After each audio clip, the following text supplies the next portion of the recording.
Good evening.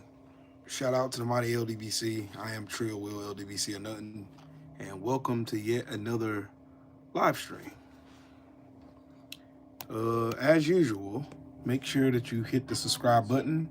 Also, smash the like button when you come in. Also, donate to the channel and all that good fun stuff. And yeah, y'all know the routine. Y'all know the routine. You know the game. Um, yeah, give y'all a second to get in here. Jesse, what's up, man? You the first one in here, big dog. And make sure y'all smash the like button. Make sure that if you're not subscribed, subscribe to the channel. In the whole nine. Skills from New Orleans. What's up? What's good, family? Leo, what's up, man? Um, what's up, Jesse?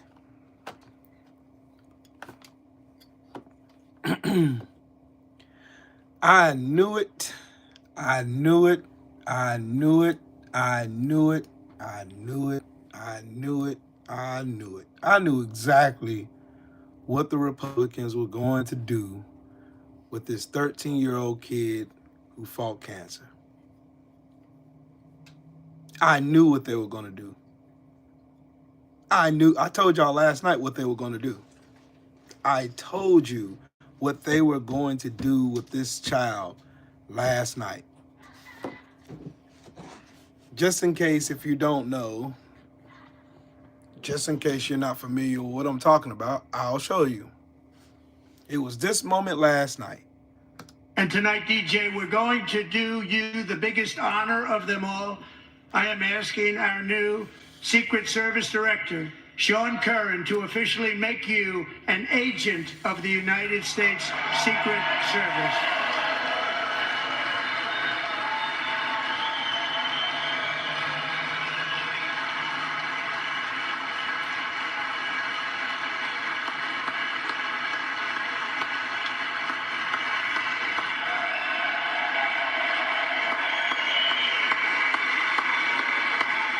It was at this very moment I knew. I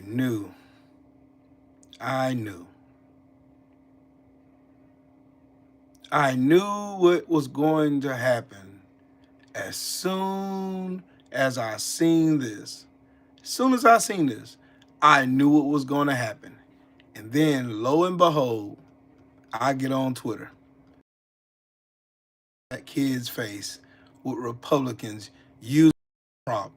Meanwhile, while they're stripping away cancer research, while they're trying to strip away Medicaid, while they're trying to strip away their means of paying for anything, while they're making drug costs expeditiously higher.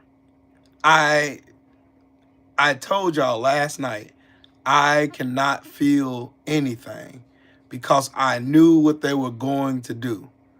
Because these goofballs will do anything to make themselves look like the moral majority in this country. And the going narrative today is that if you can't stand up for this 13-year-old cancer survivor, then you are a disgusting human being. That would be true in a regular world. That would be true. That would be true. But we don't live in a regular world, do we? Nope, we do not. We live in a world where a cynical, old, senile piece of shit will use anything as a prop to make himself look good, like a fake assassination attempt, staging a fucking trade war for no reason at all, other than his own ego with our best trading partners, like siding with a murderous dictator over our long-standing ally after the fact that the United States promised Ukraine that we will always protect them if they give up their nuclear arsenal, which they did, and we reneged on it because Donald Trump is a fucking habitual liar. I knew from the moment I heard his name and I seen him stand up, I knew exactly what time it was.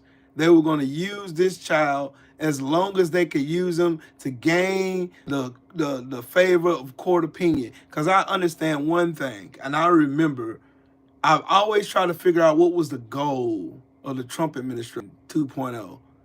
Their goal is to look good in optics, not actually be good. Their goal is to look good, not be good.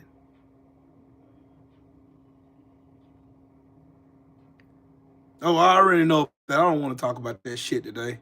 I got enough shit maddening me today already. I know about the 80,000 VA workers they're about to lay off. I know about the fact that Donald Trump has stopped and frozen military aid to Ukraine because he's a bitch.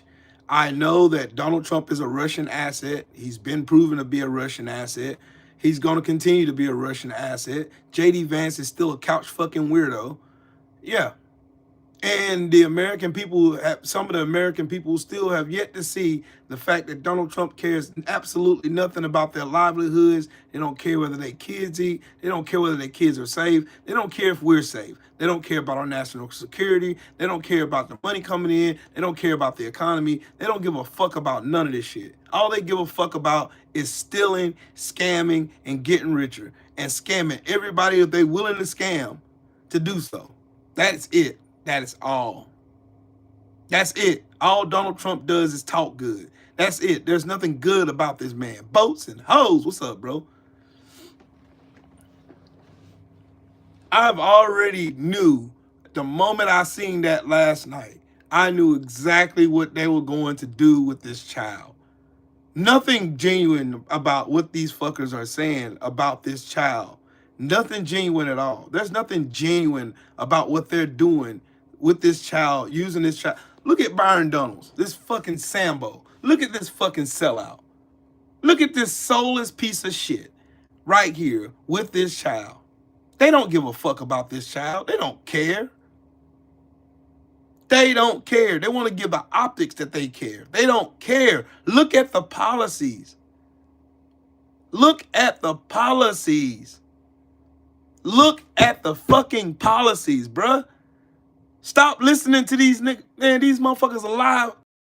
Ass lie. They'll tell you 100-mile-an-hour lie just so you would get off their back, because these town halls are heating up and people are starting to feel the effects of what Trump is actually doing, not what the fuck he's saying.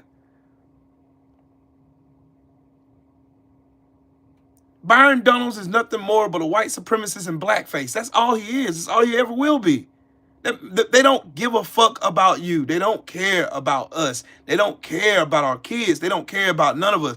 Black, white, green, purple. They do not give a fuck.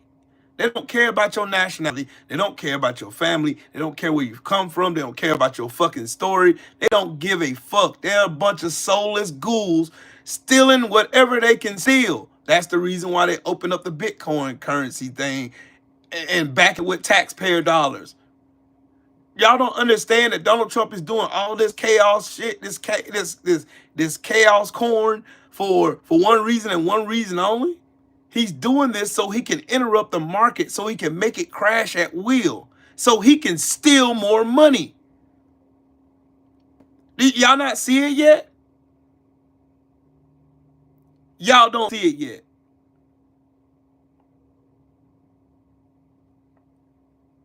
Y'all don't see it yet. You don't see the play? That's the play. Elon, Trump, all them fuckers, that's their play. Their play is to disrupt the markets as much as they can, rock bottom, and they can sell out and they get billions of dollars while everybody else loses everything. That's pretty much the whole mission of the Trump administration. That's it.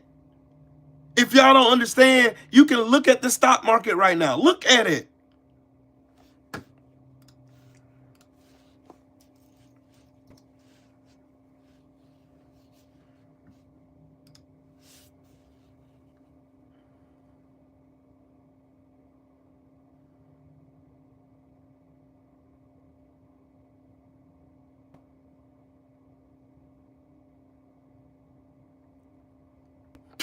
The S&P lost all its gains that it had since November 4th. All of its gains.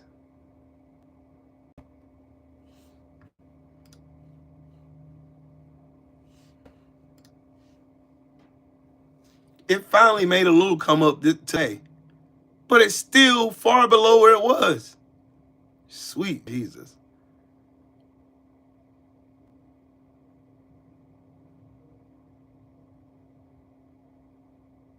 The Dow Jones was at 45,000.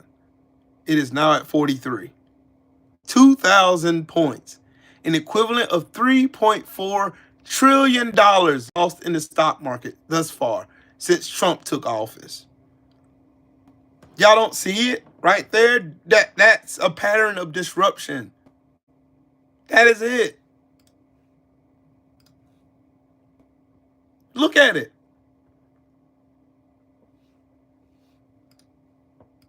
Let's go to the last 3 months. Since Trump took office, right here, bottom out, climbed a little bit, and bottom him out again.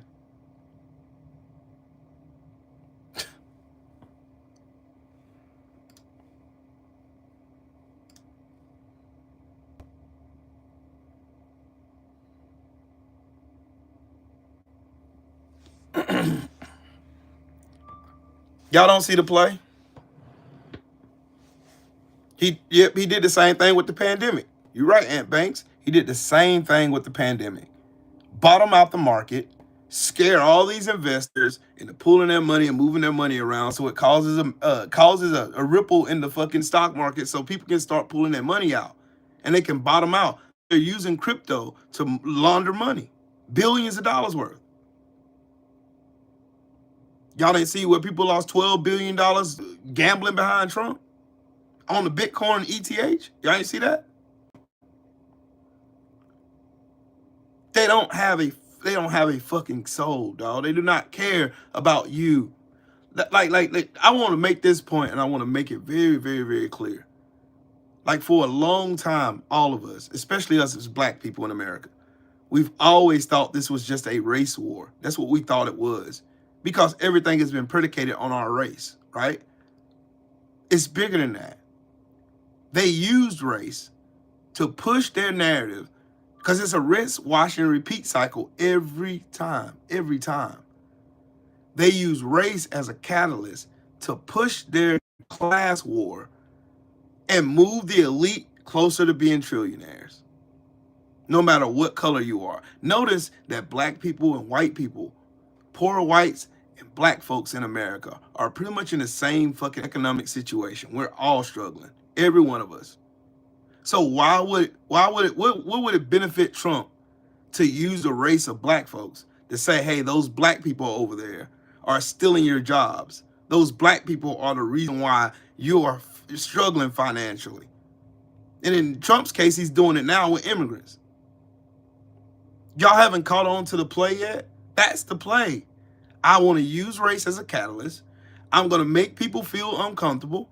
I'm going to make them believe that some immigrants and some black folks are the reason for their discomfort. And those people are going to get angry because Trump controls the court of public opinion, not reality.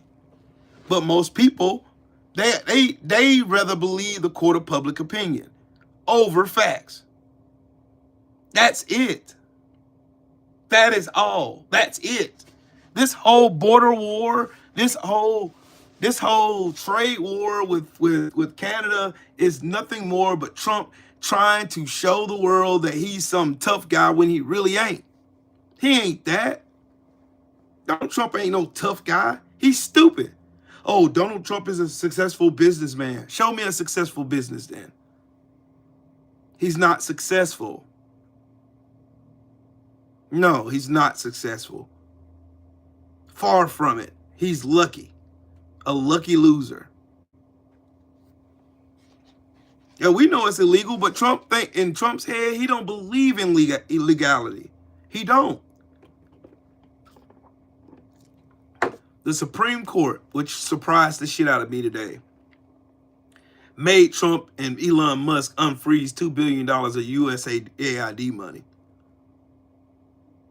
The Supreme Court.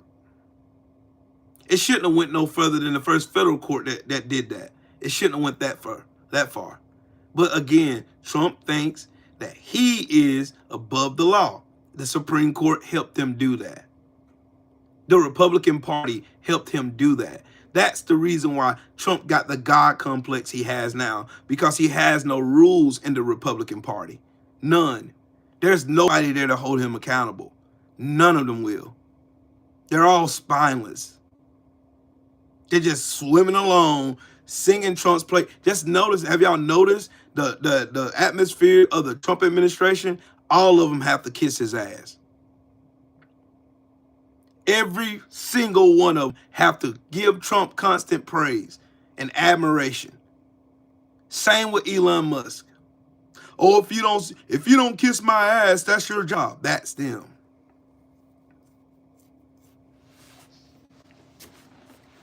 There's no law for any government agency. Bullshit. Then why are they fired then? If there's no laws for them. If there ain't no law for government agencies, then why are they fired? Thousands of federal workers have been fired. They're about to fire 80,000 people from VA. Veterans. Tell me that one. Again, once again, I knew from the moment that I seen Trump call that little child's name. I knew it.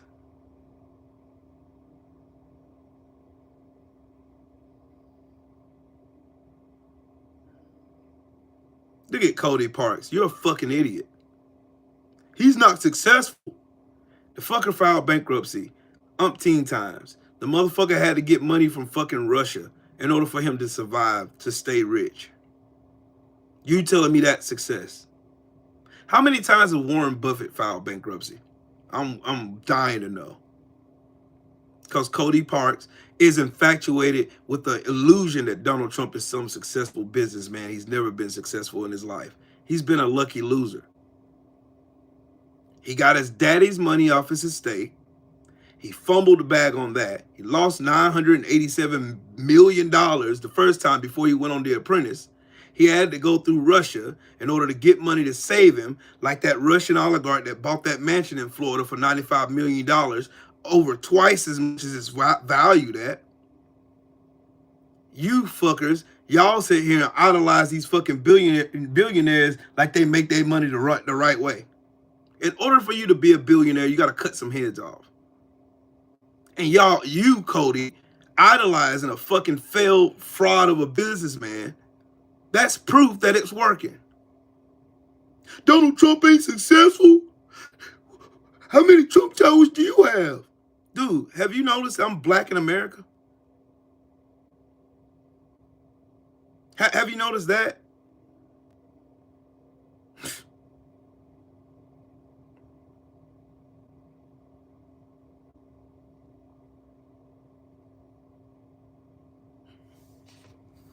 Leo, they just in here trying to muddy the waters, dog. Trump thinks he's above the law because the Supreme Court allowed him to be above the law. Dumbass Trump supporters allow him to be above the law. They excuse his fucking legalities. They excuse it while they get thrown in jail. Tell me why they're okay with them going to jail. The 1,600 people that broke into the Capitol, beat up police officers, and try to interrupt the fucking exchange of power, the lawful exchange of power. Why were they okay with them going to jail and not Trump, the one who orchestrated all of it? Because they think Trump, because he has a lot of money, is above the law. See, people like Cody is stupid. They got an infatuation with praising billionaires and moving them up the God level just because they got a lot of money, no matter how they got it.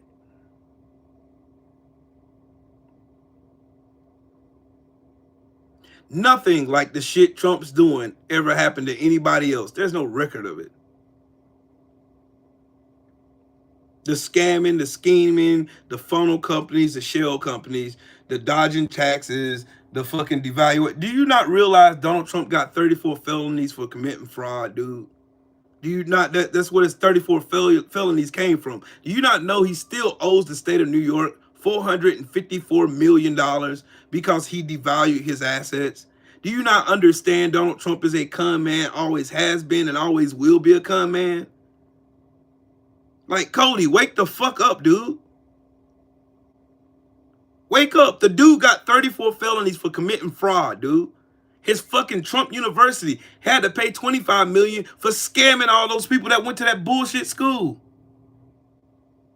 Shit, he had Trump Airlines. That shit sunk and fell because he crashed the plane because they didn't maintain the planes. Trump mortgages fucking sunk faster than it opened because he opened it during the fucking housing crisis. Trump vodka, Trump steaks, all that shit failed. Failed, dude. Why are you acting like a child, man? Why are you acting like a child? How am I acting like a child? You just don't like the answer. And you're emotional. And your little feelings are hurt. Because I tell the truth and I ain't got to sit here and lie and suck up to some fucking billionaire who don't even know who the fuck you are. He don't even know who you are. He don't even give a fuck about you or your situation or your struggles. He don't even care about you. What the fuck is wrong with you? Trump steaks, Trump board games, all that shit flopped. You can't name a successful Trump business. Name one, Cody. Name one successful Trump business, dog. One. Just one. A condo. What's up, Brody? King Breezy, what's up, man? Name one, Cody. Name one. And I'll show you childish. Name one, dude. Because you're interrupting other people wanting to learn shit. Name one successful Trump business, dude. Call you stupid, you are stupid. It's not your fault you're stupid, but you're stupid. There's a lot of stupid people like you. Really it is. There's a whole bunch of you stupid fucks running around here. Because y'all don't want to accept reality. Y'all keep trying to live in this delusional fucking illusion of a fucking place that y'all created in y'all fucking head that Trump is some good guy and he cares about you. This man's actions has shown you over and fucking over again that he does not give an absolute fuck about you, your family, your kids, the livelihoods of your kids, the livelihoods of your families. Don't give a fuck about your wife's rights. Don't give a fuck about you. Don't care. That's why I call y'all stupid. Being stupid is seeing the truth and still ignoring it. That's stupid. Willful ignorance.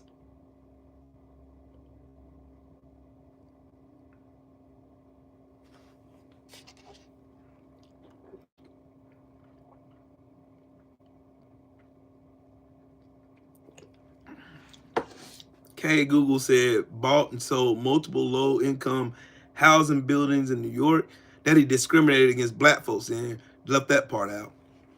In New York, did multiple port. No, Google. Okay. And did multiple port trades that the U.S. government couldn't do. What did he do? What port trades did he do, dude? You're talking to a person, okay, dude. You're talking to a guy. You're talking to a guy who knows Donald Trump like the back of his hand. And none of the shit you said is even remotely true. Bro, enough with the race card. Who's holding the deck?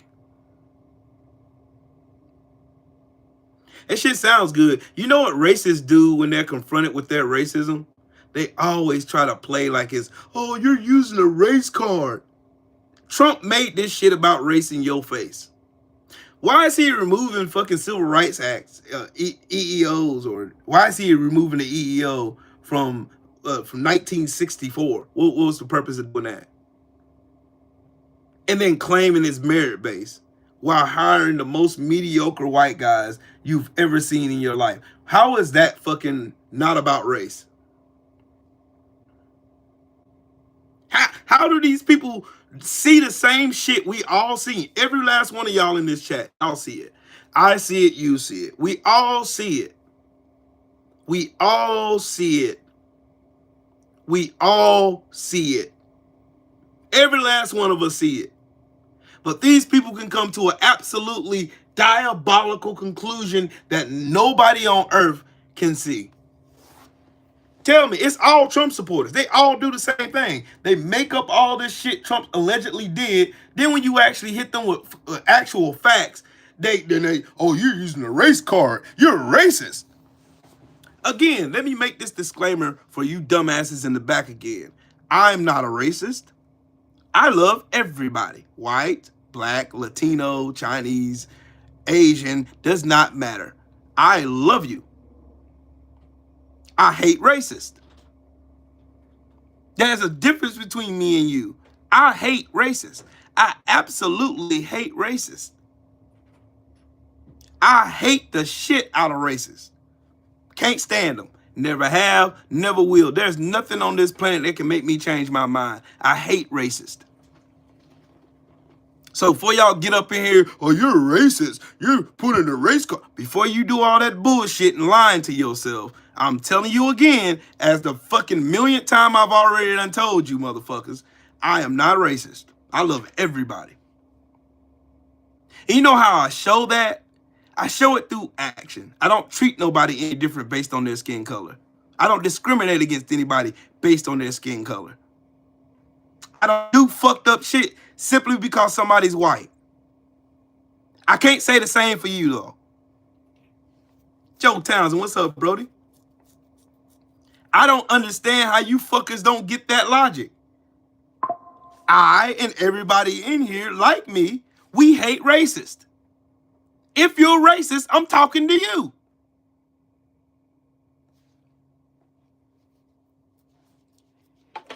If you are a racist, any shape, form, or fashion of a racist, I hate your guts. I cannot stand you. I hope you get smacked in the face with a brick at any random time throughout the day. And may that brick be traveling at 100 miles an hour. I don't give a fuck about racists. Fuck them.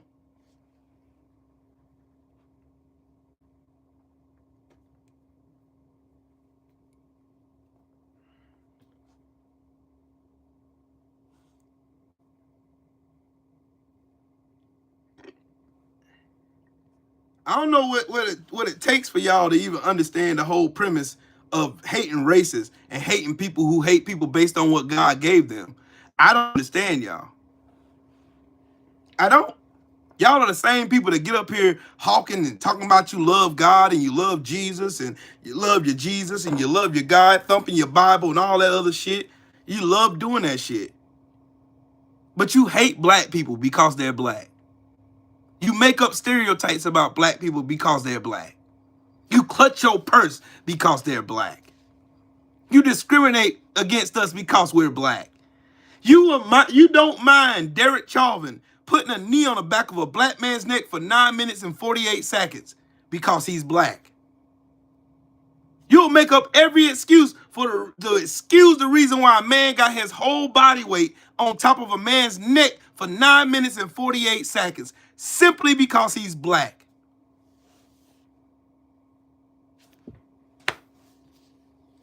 But I'm the bad guy. I'm the bad guy, though, because I be telling you the truth with receipts. I show you exactly what I'm telling you. Every fucking video I do, I show you the facts. The facts don't have the facts don't discriminate. The facts don't give a fuck about you if you're mad about it, emotional. Facts don't care if you go punching the wall, swinging at the air like Trey on Boys in the Hood. It does not care. Facts do not care. Just like Trump's greed does not care. Trump's greed and billionaires' greed all over this country who are praying for this $4.5 trillion fucking tax giveaway. They are itching on the fact that once they get this money, their greed does not care if your family suffers. And that's the point I'm trying to get to you. Y'all keep trying to make it about race. Trump and his whole administration has spent countless the whole 44 days they've been in office. It's been nothing but about race.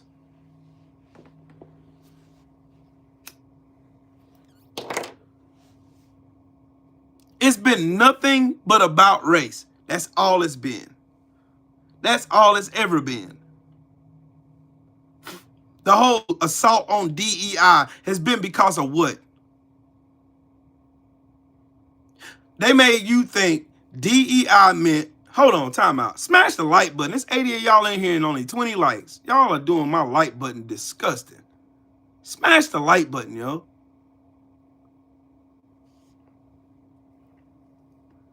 Y'all always try to come in here and call me a racist because I'm telling you the truth and showing you facts. Every time I show you facts and I tell you Donald Trump has always been a fraud. He's been a fraud. Been a fraud a long time. There's a reason why all those billionaires and elites in New York always ostracize Donald Trump. And he hates that shit. That's why he's on his vengeance tour right now. That's why he's on TV siding with Russia, because he owes Russia a lot of fucking money. He owes them big time. They saved his ass from bankruptcy multiple times. Even though he filed bankruptcies over 6 times, they still saved his ass. And you hate the fact of me, a black man in America, telling you to your face that your president, your God, your hero is a fucking racist fraud. That's what he is. That's what he is. I have plenty of white people participating in the chat right the fuck now. I don't denigrate none of them. The only people I be cussing the fuck out are racist. Every time. Every fucking time. The ones I call stupid, retarded, goofy, dumbasses, window lickers, the ones I call that too are the ones who deserve it.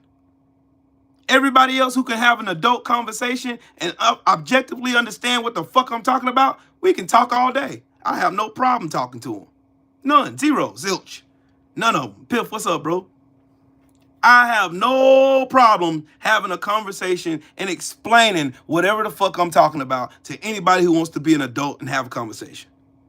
It's always been that way. I'm not your typical YouTuber. I'm trying to teach because a lot of y'all don't know. A lot of y'all don't understand what the fuck is happening and why it's happening. You don't understand.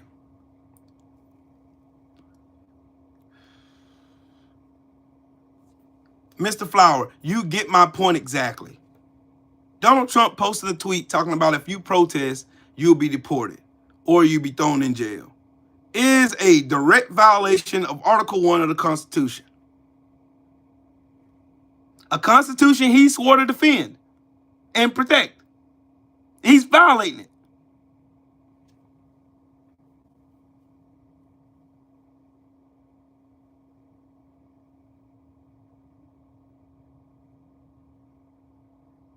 There it is.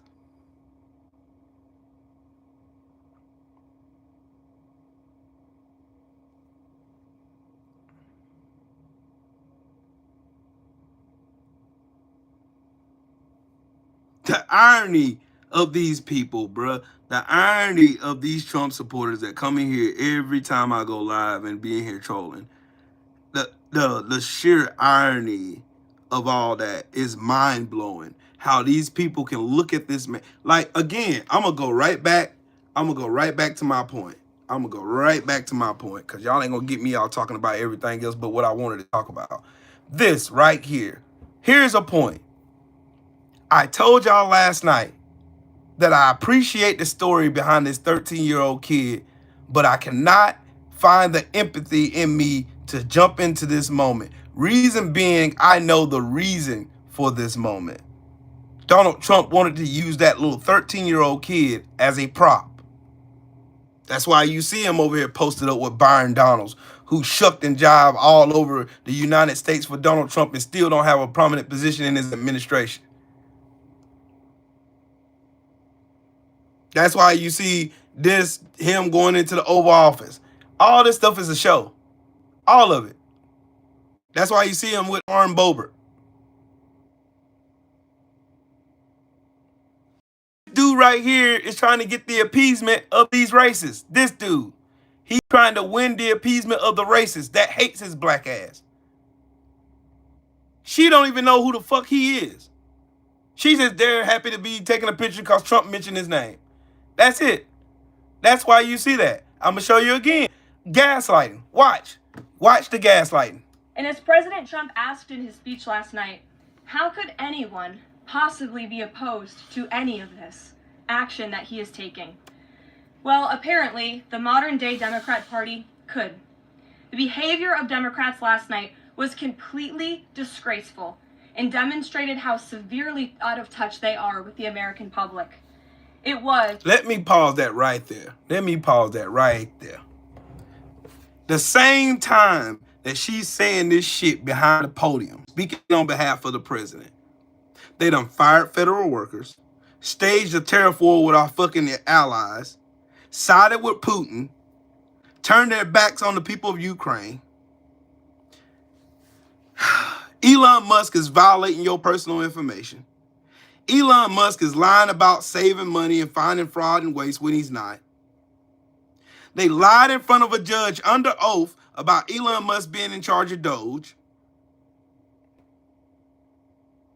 They're violating the Constitution every day. They're setting up a Bitcoin scheme so they can steal more money from taxpayers. They're about to pass a $4.5 trillion tax giveaway to billionaires and rich corporations in this country. They're erasing 80 years of precedent when it comes to black people and civil rights in America. Again, they fired thousands of federal workers, costing them their livelihoods, while lying about it. They gave the fucking OMB guy, the fucking author of Project 2025, powers he don't have. And he's going around firing anybody he feel like firing, and he don't have the power to do so. They're out here sending emails out here telling people to give me 5 things that you did or you're fired. They're purposely sinking the stock market. They ruined Joe Biden's economy. Egg prices are sky high. Grocery prices are sky high. There's a rampage of measles running around the country. We don't know about it because Trump silenced the CDC. Bird flu. We don't know shit about it because Trump once again silenced the CDC. Donald Trump fired the NOAA, which is the weather service, firing them. Y'all want me to keep going? Do y'all want me to keep going? At the same time, she's sitting here gaslighting the shit out of the American people. Talking about, it's disgraceful. It's showing the Democrats are out of touch with the people. Who's really out of touch? Y'all are planning to strip Medicaid from millions of fucking Americans. Rip food out of the mouths of kids. Let them starve while they sit in school. Because their parents are too busy paying all these high-ass fucking prices for everything else. And they got to decide whether their kid eats at school or their lights get turned off. All y'all in here pay a light bill, right? Our light bills went up. If you ain't noticed, you need to look at it. Mine went up by 13%. While everything over here is going up expeditiously, everything.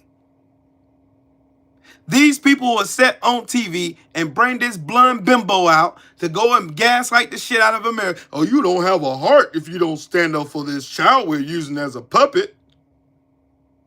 That's the reason why I told y'all what I told y'all.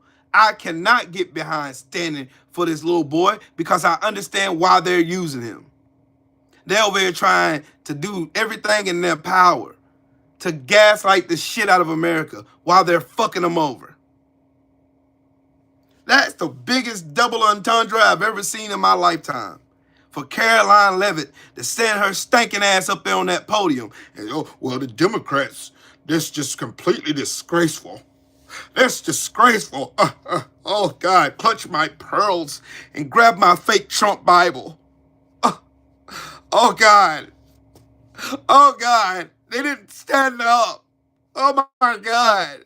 They just need to stand up and acknowledge Trump. God, Trump is God. That's what they want. What does the Bible say? The Bible says, thou shalt not have no other gods before me. And another 10 commandment, thou shalt not worship any graven images. Sound like they're worshiping graven images, and they're also serving a false god, Donald Trump.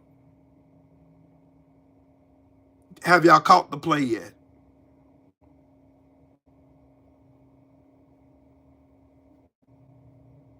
The same little boy that has fought and beat cancer thus far in his life Donald Trump and his administration has cut research for said cancer.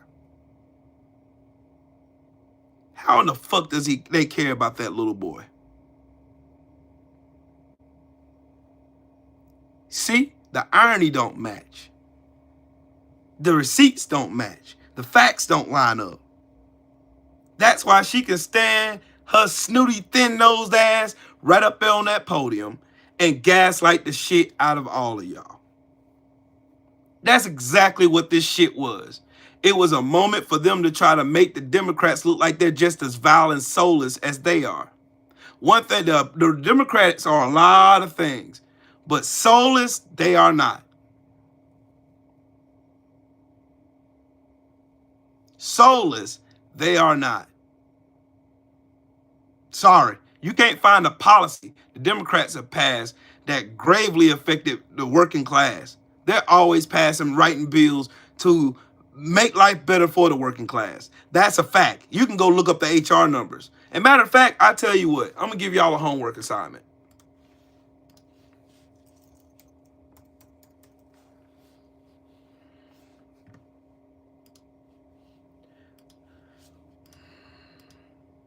I'm gonna give y'all a homework assignment. Y'all go here to this website, congress.gov. You see it right there? In your spare time, go there and look up the bills that were introduced into Congress by Democrats. And then at the same time, go right back and you Google and you look up the bills in congress.gov. This is an archive of all the bills that's ever made it to the floor in the House of Representatives and on the Senate. You can look both places and you can find all the bills that were sponsored by Democrats or sponsored by Republicans. And you can see who they favor. So you can make a decision based on what you see, not what I say. I don't want you to believe what I say. This right here, it's this bill right here, this trash of a bill right here is lifting the debt ceiling $4 trillion and giving the tax giveaways. And look who introduced it. Republican from Texas. Have y'all read through the bill? Have y'all read through the bill? Have y'all read through the bill? Have y'all read through the bill?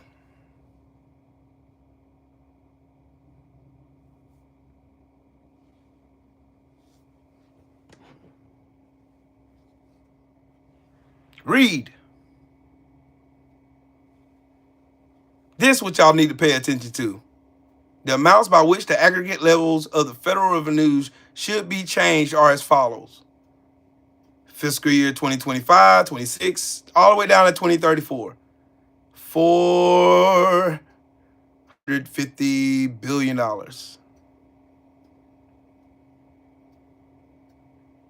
New budget authority, $5.5 trillion.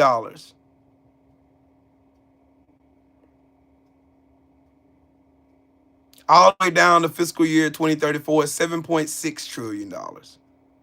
Who's going to pay for it? Who's going to pay for it?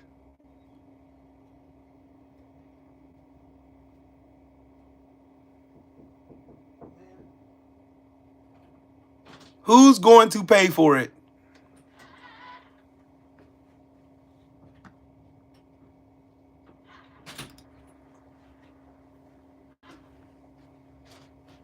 See, I do the work that y'all get bored looking at. Y'all get bored looking at stuff like this. I look at stuff like this because I know it helps y'all. I go all the way down here to reconciliation.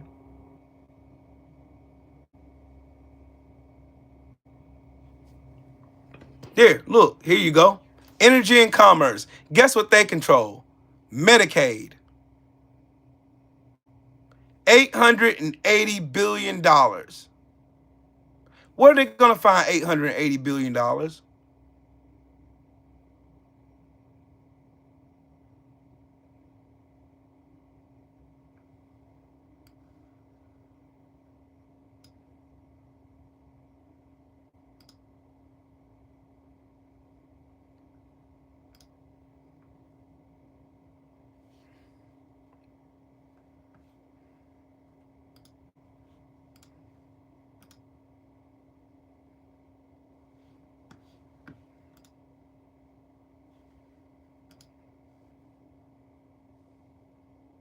I have to show y'all the facts.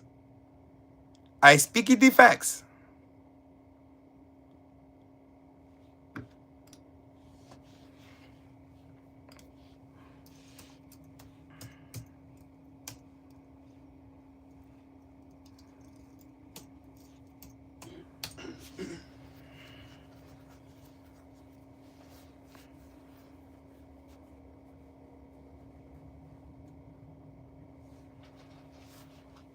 All you have to, Google is your friend. This is the Department of Energy and Commerce. They control Medicaid. What do you think they're going to cut $880 billion for? What do you think they're going to cut $880 billion from? Where are they going to get it from? Medicaid. That's the largest part of the energy and commerce sector. That's the largest, one of the largest parts.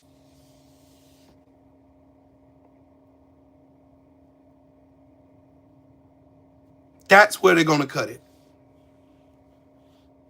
Back to the bill. Since people like to go and lie and talk, well, that they're not going to cut it. It doesn't say nowhere in the bill they're going to cut Medicaid. They go into the departments that sponsor it. Education and workforce. That controls SNAP benefits, WIC, TANF. Reduce deficit by less than $330 billion. What do you think they're going to find that? They're cutting food stamps.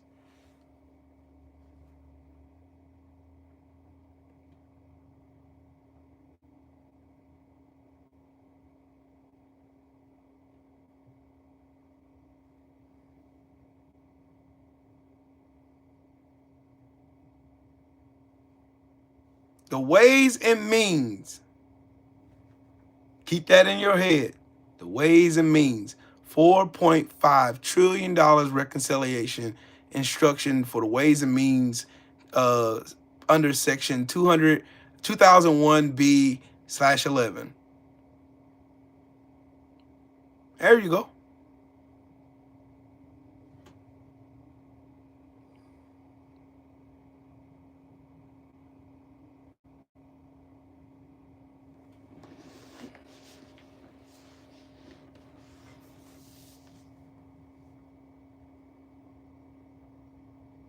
There you go.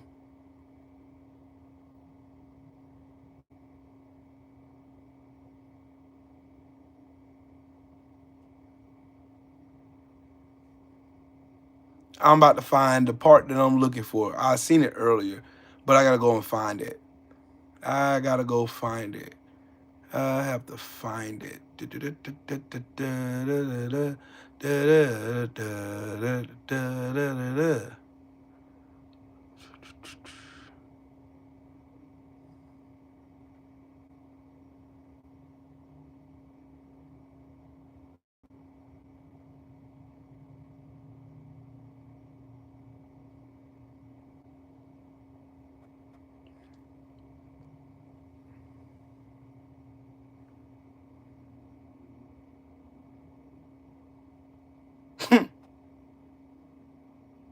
I want to see right here. This is the part where y'all should be looking at budgetary levels. That's what you should be looking at.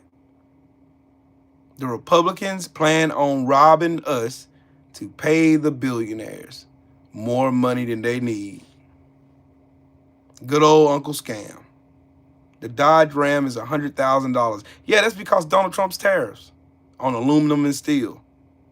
Guess who has to pay that? I was shocked when I seen a Dodge Ram for $85,000 last year.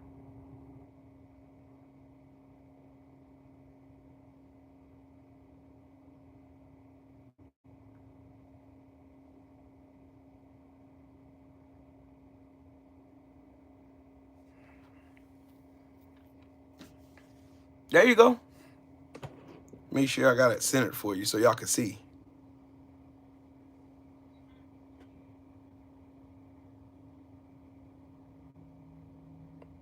All you have to cut through all of this bureaucrat language and all this shit and talking about they're going to reduce fucking government spending, blah, blah, blah, blah, blah. It's a whole bunch of shit. They're going to add trillions of dollars to the deficit.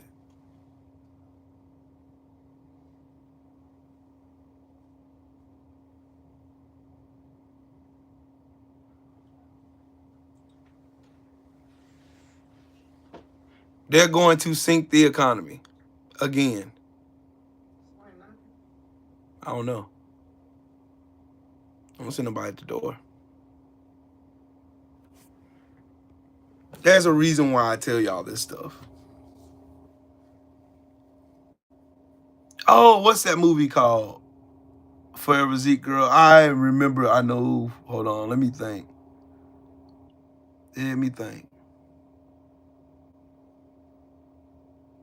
Mad Ill, you're absolutely right. That's why I try to break it down and make it in the most simplest language that everybody can understand.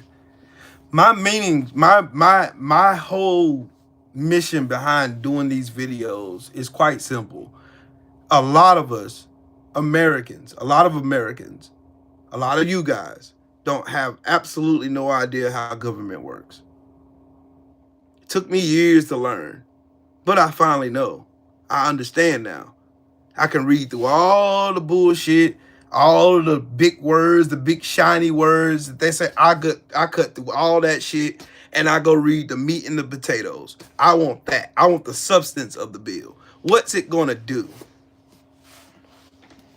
This bill is basically what it's gonna do is give hordes of money to rich people and make us pay for it. The middle class. The middle class has already been wiped the fuck out. The middle class just, man, don't, hey, just give the billionaires more money. We'll make the middle class pay for it. That's what they're saying. That's basically what the Republicans, all these goofball Republicans, that's what they all are saying. They think y'all are too stupid to take time. They're depending on the fact that you would get so bored and not read these bills and not understand these bills. Like, I get on here and constantly show y'all where to find this stuff. I show you where to find it. I don't just get on here and just talk. I let y'all find this information where I'm looking at it. You can find it on congress.gov. You can go look the same policies up that I'm looking at. You can look up the same thing. Same as that. I'm not privy to any special kind of information. We all have access to the same information. You can go and look at the bill. You can see who all voted for it. You can see who all voted for it, and you will see nothing but Republicans voted for it. Funny, ain't it? Nothing but report is pure partisan. The same as the tax cut and job back of 2017. The same shit. They shoved that bill down because they had the majority in the fucking House. That's what the fuck they did. They did the same thing in 2017 with Paul Ryan. Did the same fucking thing. Rinse, wash, and repeat. Look, these dumbass greedy creatures are subject to repeat their actions if they're successful the first time. And they were successful the first time. And we're still paying for those tax cuts they gave those billionaires the first time. They went around the country telling all Americans who listen to them, oh man, these tax cuts is going to create so many jobs. It's going to give you jobs. See, those corporations are going to turn around and invest that money into their people. No, the fuck they're not. They did not. They didn't. They didn't invest a dime in nobody. They didn't invest a dime in. They went back and bought all their stocks back, bought their dividends, raised their fucking profit share, went to their investors, got more fucking money, and said, fuck y'all, we laying you off. Ask AT&T. Yo, Green Thumb, what's up, family? That's all they did. That's all they did. It was smokes and mirrors. That's all it was. It was a fucking magic trick. Like, oh, we're going to give you guys so much money. Oh, the middle class is going to just love this bill. Donald Trump went out lying. All you fuckers ate that shit up. Oh, you're just going to love this tax break for the middle class. The middle class is really going to see big gangs and blah, blah, blah, blah, blah. They said all that bullshit. And none of that shit happened. None of it. Your taxes went up. Carson, what's up, man? Yeah, I understand the global economy too, but I'm speaking about our domestic economy. That's what I'm talking about. Our domestic economy. Again, the economy was fucked up before the pandemic. That's what a lot of people missed. Y'all missed the point. Y'all missed the whole plot. Y'all missed the play. Oh man, the economy was so great. the economy was so great before the pandemic. You can't blame the pandemic on Trump. Trump didn't have the pandemic. He didn't. You're right. He did not create the pandemic. Nope. He ain't God. But his job was the response to it. Let me make this clear for y'all. So, you mean to tell me that you have a house that is on fire?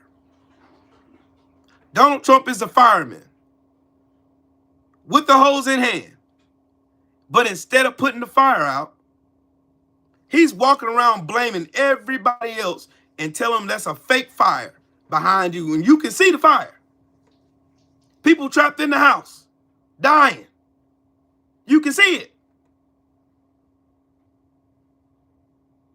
A lot of people die. Joe Biden comes in with another fire truck and puts that fire out. You mean to tell me Trump ain't to blame for his handling of said fire? He didn't create the fire. His job was to handle the fire. What did he do? Got rid of the playbook, got rid of the pandemic response team, and just sit around and twiddled his thumbs. At the same time, though, he was sending crucial supplies to Vladimir Putin. At the same time. I never said Biden was that great, but his economy was. Joe Biden, is it true or false, mad ill? Did Joe Biden put out the fire of the fucking pandemic? That's a fact. Whether you like Joe Biden or not, I don't give a fuck if you like him. I don't care. I care about facts. I care about the black and white. I care about the shit that's on the fucking table that I can see, the tangible evidence. I care about that. You can't say Joe Biden wasn't that great when he had the greatest economy in American history. You can't say that. You lying to yourself. Your bias is showing. Teresa, how you doing, Queen? Your bias is showing, homie. Your bias is showing. Sorry. The man had the #1 economy in the world. Had the fastest, the fastest bounce back from the fucking recession we was facing from Donald Trump's mishandling of the pandemic. You can't deny facts. Trump supporters do that all the time. They deny facts. What's up, sis? They deny facts. They deny facts. No, son. The reason why shit was so high was because these fucking corporations seen our desperation during the pandemic and the mishandling of it. And then they said, hey, these people are willing to pay this much money for this amount of stuff. We just gonna leave the prices where they at. And just notice, during the pandemic, the only people who really won were those corporations. Walmart, Target. Price gouging. When you understand that, then you understand what the fuck I'm saying. The reason why the prices were so high wasn't nothing Joe Biden could do about it. Donald Trump allowed monopolies to happen. Monopolies ruin the fucking it ruins the essence of competition and keeping prices low and affordable. It removes all that shit. Why do you think when Walmart moves into town, all the mom and pop stores suddenly shut down? Because they monopolized the area and they removed all competition away from them. Mom and pop stores, fucking other little supply chains, they remove all that. That's supply chain management right there, 101. Mad ill. Donald Trump removed regulations and he allowed some of the biggest mergers to happen under his administration because Donald Trump didn't give a fuck. Whether y'all keep trying to have this selective memory about what really happened or not, at the end of the day, those companies still price gouged the shit out of the American consumer. They did. That's a fact. That's a fact. Stone cold fact. Stone cold fact. Whether you like to hear it or not, I'm sorry. I'm not here to appease your feelings. I'm here to tell the truth. That's what happened. Yes, outsourcing. But guess who got the blame for it? Immigrants, black people.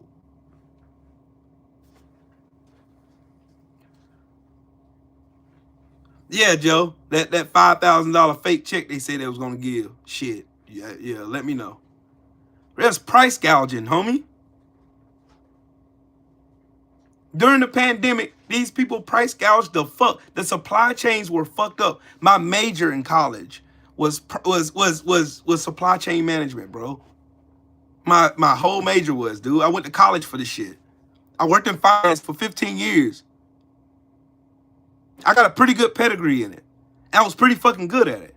I know everything in finance from front end to back end shit, all the way down to collections. I know all about all of it.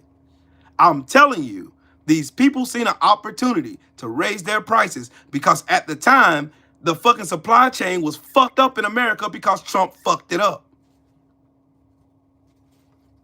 That's a fact. They just left the prices as is. I'll give you an example. Okay, gas prices. Gas prices spiked because Donald Trump went to OPEC. He went to OPEC and told Russia and told Iraq to slow down on your production of oil. They cut their production more than half. So the supply went down. Then after the pandemic cooled, demand went right back up because everybody started going back outside again. What do you think that's going to do to the economy? It's going to cause prices to rise because it's got to meet the demand. It's got to be here. It's got to be here. Supply and demand. That's what inflation is. Supply and demand is trying to meet each other in the middle. That's why the Reserve will then go out and cut interest rates, or they'll raise interest rates because they're trying to get it to, that's it. They're trying to get them equal, get them balanced. It's like a seesaw act. It's macro and microeconomics.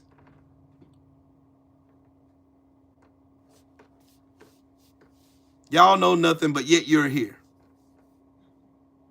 That's crazy. Y'all see these races? See them? See them?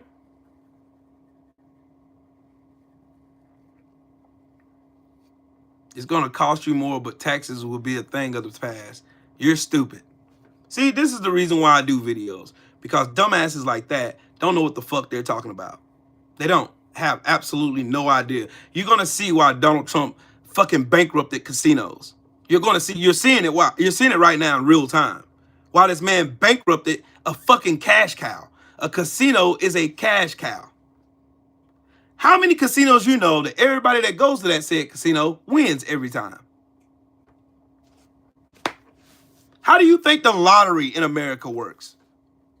Everybody is paying for a chance to be rich. The chances of you hitting that lottery is 1 in a million.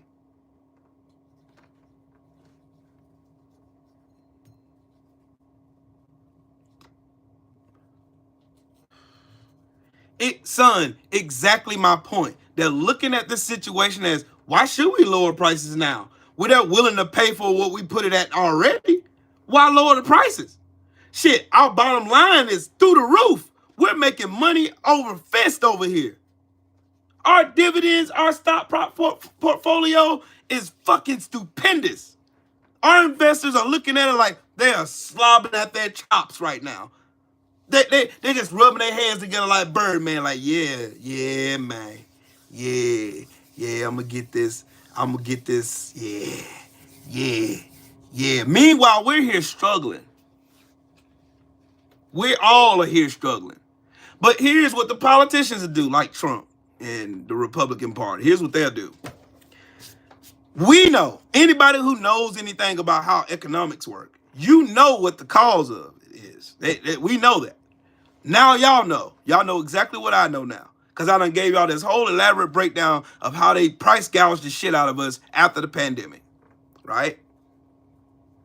Yes, Joe. Tell them again. Tariffs equal more taxes. More taxes equal price increase. Price increase means more for them and no money for you. And you're going to be complaining about it. But while you're mad, they're going to use why you're mad to say, no, look at that immigrant over there. They done convinced y'all. And when I say y'all, I'm talking about Trump supporters. They done convinced y'all that somehow, some way, some poor immigrant is the reason for your financial problem, your financial peril in this country. That's what they did. They successfully convinced you and a whole bunch of people like you that somehow immigrants are the reason why you're struggling financially. And it's not. That's furthest from the truth. If that was the case, then who's hiring all these immigrants? Why ain't y'all mad at the ones hiring them? Case in point, look at Nebraska. 70% of their farms about to file bankruptcy. Their state is about to file for bankruptcy because there's nobody there to run their farms. 70% of their fucking workforce were illegal immigrants that was working their farms. That is a bona fide fact. Google it. Don't believe me. Don't say Will's full of shit. He's just gaslighting us just to get views and clicks. Don't believe me. You don't have to. I don't want you to believe me. I want you to challenge every fucking thing I'm saying. Now go Google it and look it up yourself. You got a supercomputer in your hand that you're watching me on right now. You can look up the information for yourself. Look at Nebraska. Nebraska is 6 months from filing bankruptcy. Bet money on it. There's nobody there to run their farms. Right, Joe. That's why they call it the Cornhusker state. Where do you think? What do you think that who you think is in their workforce? Trump done ran all those immigrants off. They're too scared to go to work.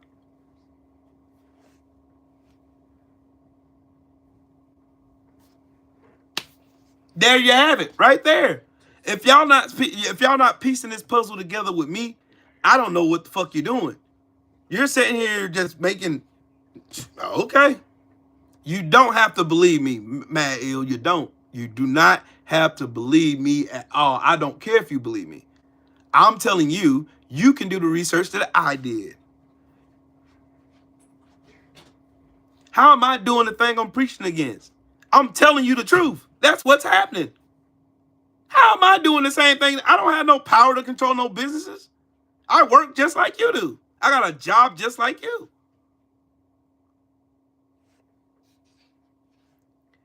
Corn, soybeans, and all that shit. That's what they got in Nebraska. They're pretty much most of their economy is based on farming, agriculture. Elon Musk and Trump had went and sabotaged that shit.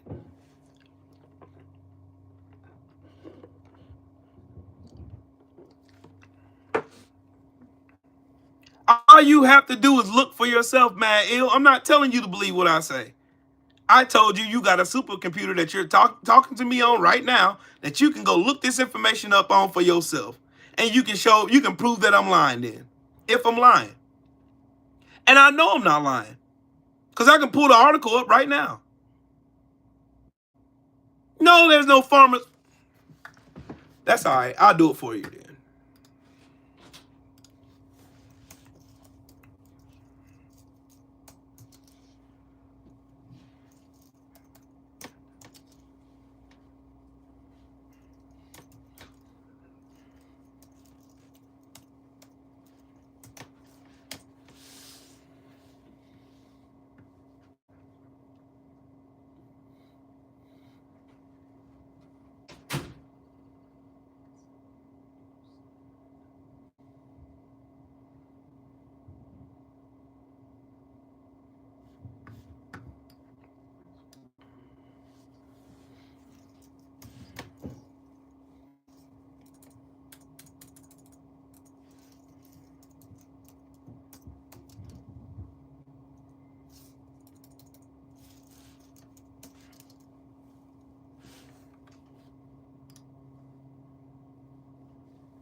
I want to use a good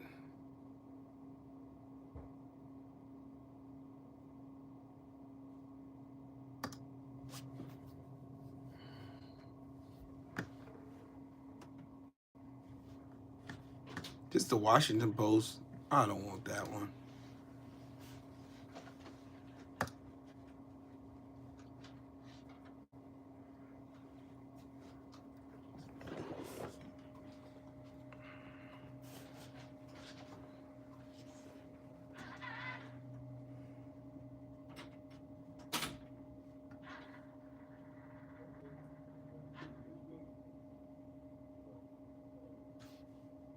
Dang, I hate these doggone subscribe pop-ups. Look, it's even talking about the tariffs he put on soybeans and stuff on in 2018, and how they had to get billions of dollars. Billions of dollars. Look, Nebraska Farm Bureau estimated that the tariff-related losses cost Nebraska farmers nearly $1 billion in 2019 alone. They produce soybeans and corn producers.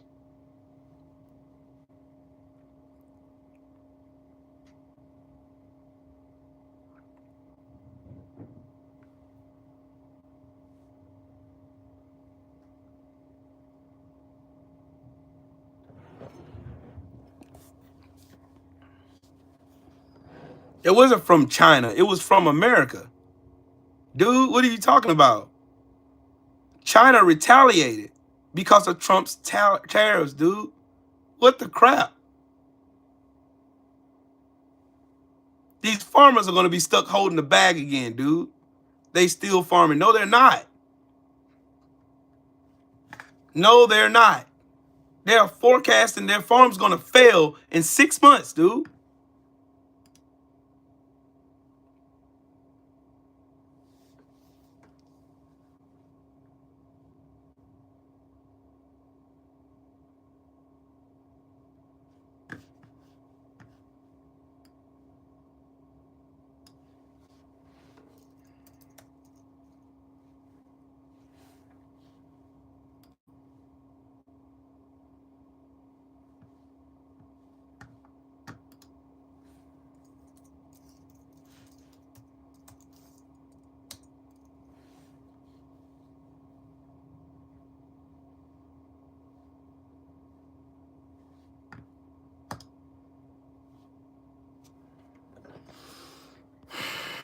Dang, boy.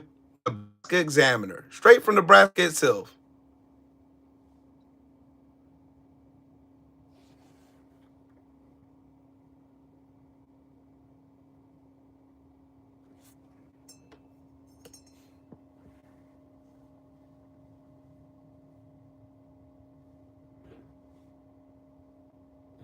Read, Mad Ill.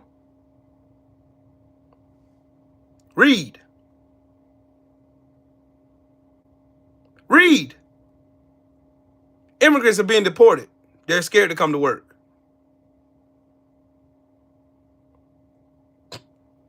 They're trying to find ways to circumvent the loss of their workforce due to Trump doing his mass deportation scare around the country, goofball. I'm not going to sit here and argue with Mad Ill all night. I ain't doing that shit. Because obviously you're not looking at the fucking the news articles that I just found that article like that.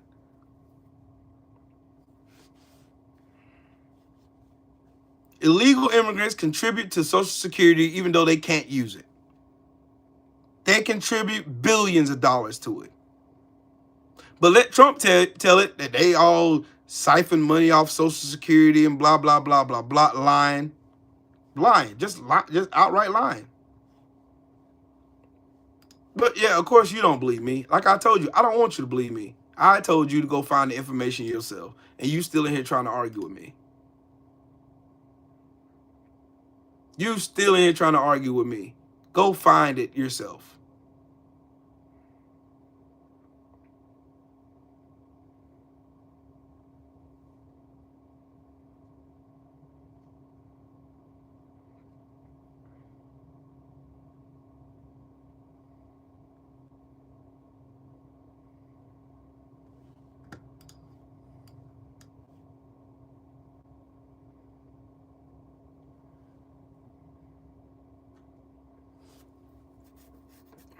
See, thank you, Jesse. Get him on up out of here. He's just in here trying to think I won. What did you win? What did you win? The immigrants going back to work yet? No, they're not going back to work. What did you win? I'm not in here to win shit.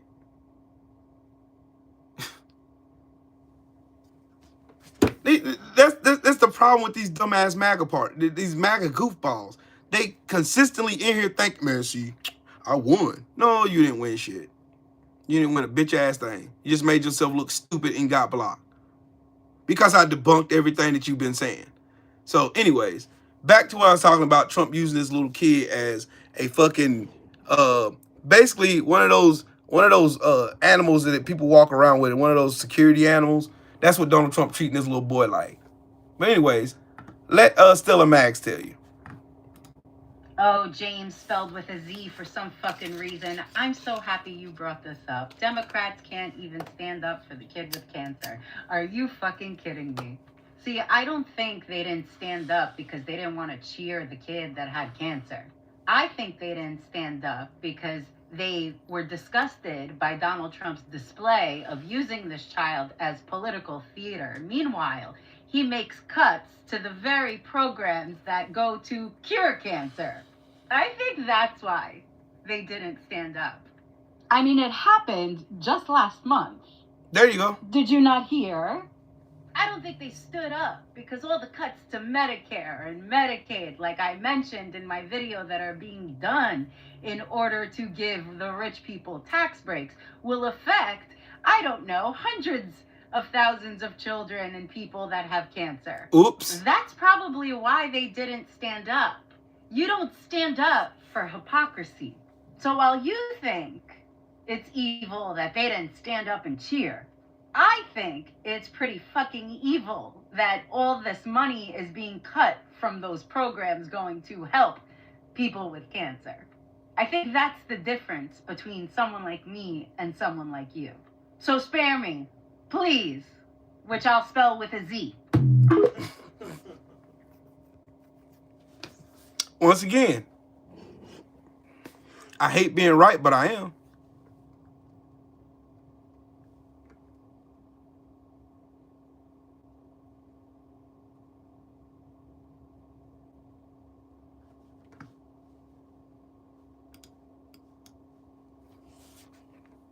Yeah, son, I agree with you. Shout out to DJ. Shout out to him overcoming and beating cancer. Shout out to him and his family and the whole nine. Again, like I said, the reason I wouldn't be there standing up is because they're using this kid as a political puppet so they can garner sympathy, just like Trump with that fake ass fucking assassination attempt that cost 2 lives. Because Donald Trump is Donald Trump. Everything is political theater to him. That's all it is. It's theater. Just like that whole bullshit with Zelensky. That was all political theory. Theater. He wanted to show the world, oh man, I'm this big, bad, tough guy, when you're really a bitch. He's like one of those people that talk real loud when there's a big crowd of people around and he see the police standing at the door, so he know he'll get away with it. That's what they do. It was planned. They did this shit. It's disgusting. That's why they didn't stand. It's great TV, right, Teresa? Great TV. That's what these people do. That is. But I got a question for y'all in the chat. It's 72 of y'all in here. Do y'all think Donald Trump is a Russian asset? Press 1 if you think so. Press 2 not. Shout out to Champside. Again, I'm going to ask that question again. Do you think that Donald Trump is a Russian asset? Mine is 1. Yes.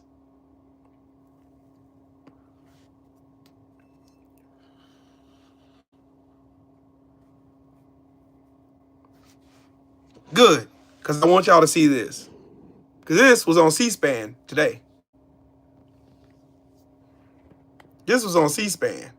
I want y'all to see this. Thank you very much, Mr. Chairman. I wanted to ask you, Mr. Lendo, is President Trump a Russian asset? Absolutely not, Senator. He's the President of the United States, duly elected by the American people. Well, the reason I ask is many people back home have been asking me this question. And they say, if he was an That's asset, Senator Jeff Merkley. we would see exactly what he's doing now. Of course, y'all can see the name. For example, he proceeded to forward or express from the Oval Office propaganda that has been Russian propaganda, that Ukraine started the war, that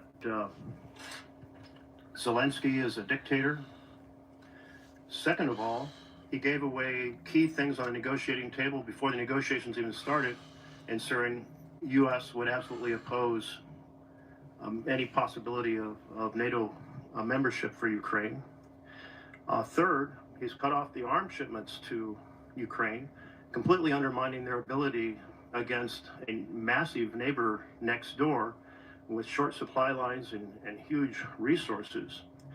Fourth, he's undermined the partnership with Europe, which has been essential to security over the last 80 years, a major goal of Putin's. And then he's done everything to discredit and dismean Zelensky on the international stage with the just shameful press conference in which he teamed up with the vice president to attack Zelensky. I can't imagine that if he was a Russian asset, he could do anything more favorable than these 5 points. What else could a Russian asset actually possibly do that Trump hasn't yet done? Senator, the president has made it absolutely clear that his top priority is to try to bring peace and end an absolutely savage war. I know you're familiar with the savagery. This is exactly, Kondo. I want y'all to hear this. Warfare now in eastern Ukraine. The president is an exceptionally gifted deal maker. He is probably the only individual in the entire universe that could actually stop this. The president understands as part of his deal. Well, let's turn to another. You have to carrots and sticks. Thank you very much. Since you're now off the topic I was raising, Mr. Whitaker. You see? Wait a minute. Mr. Lunda. The president has made it absolutely about trench warfare now in eastern Ukraine. Let me pause that right there. I had to find back where I was because I clicked on it accidentally. You see how he just went around to suck Donald Trump's musty balls instead of answering the question that he asked? His question was, what else could a Russian asset possibly do that Trump hasn't already done? You see how they jump over the question and don't answer, just like J.D. Vance did in the vice presidential debate? Not answering the question, going around it, saying everything but what the answer was? See? See? Raising. Mr. Whitaker, these 5 things that the president has done that are so favorable to Putin and so damaging to Ukraine and to our partnership with Europe, do you approve of them? Well, Senator, thanks for that question. I'm just going to have to politely disagree with you on those 5 things and the way you've framed them. You know, the war in Ukraine would have never happened if President Trump was president in 2022. The war in Ukraine happened because of Joe Biden's weakness after his I don't think that withdrawal was the from question I asked, but maybe you could some other time go on television and express those points of view. But do you mind just answering the question I asked you? See, you see, this is why I like Senator Merkley. Senator Merkley said,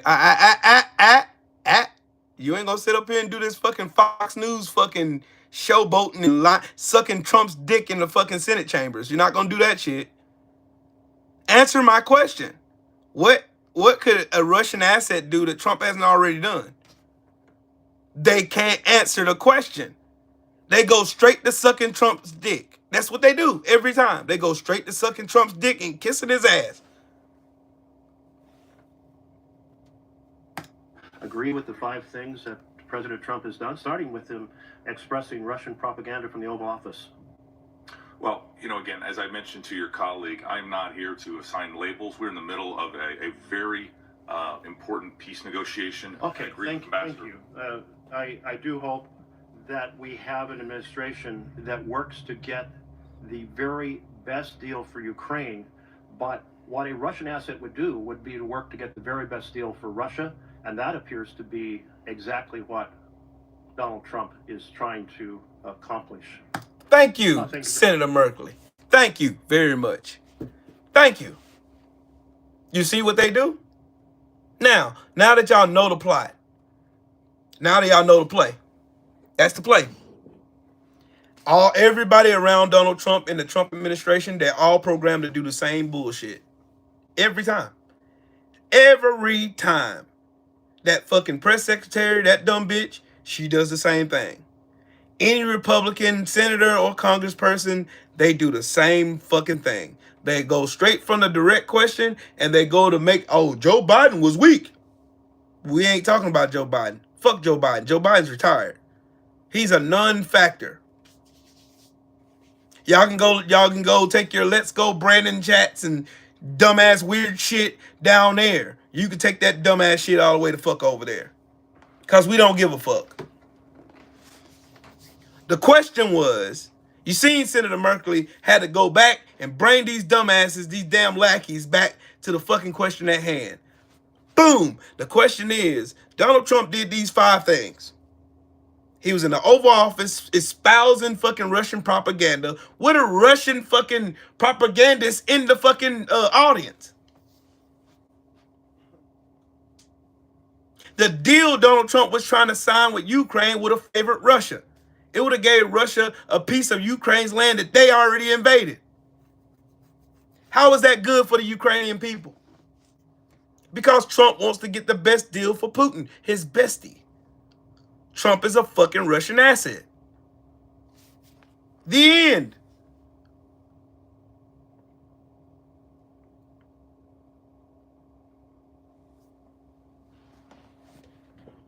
Don't worry, I got more receipts. I'm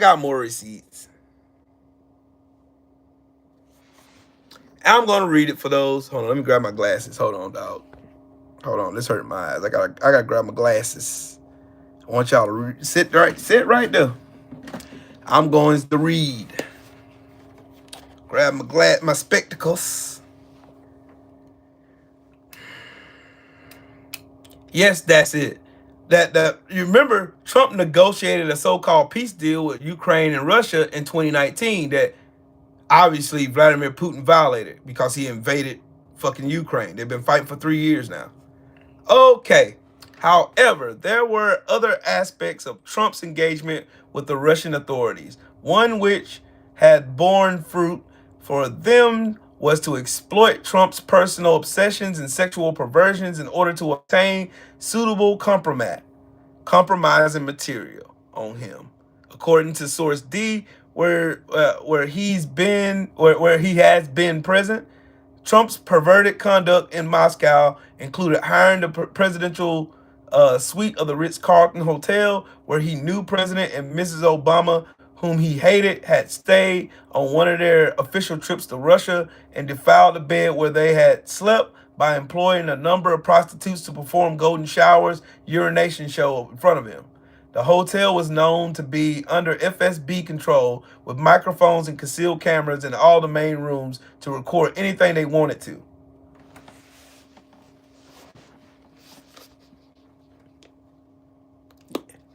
Number 4, the Moscow Ritz-Carlton episode involving Trump reported above was confirmed by source E, which is redacted, who said that he, and several of the staff were aware of it at the time, and subsequently he believed it happened in 2013. Source E provided an introduction for a company ethnic Russian operative to source F, a female staffer at the hotel when Trump had stayed there, who also confirmed the story. Speaking separately on June 2016, source B, the former top-level Russian intelligence officer, asserted that Trump's unorthodox behavior in Russia over the years had provided the authorities there with enough on the now Republican presidential candidate to be able to blackmail him.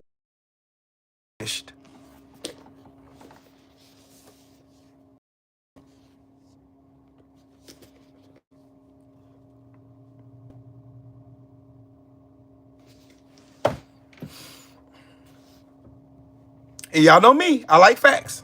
I like the facts. I like the facts. I like the facts. I like the facts. So let's go back here and see.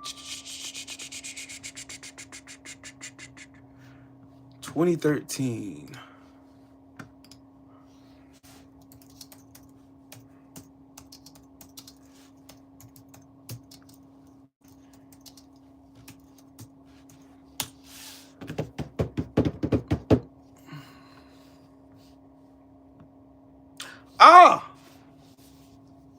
November 8th, 2013. 5 days before my birthday.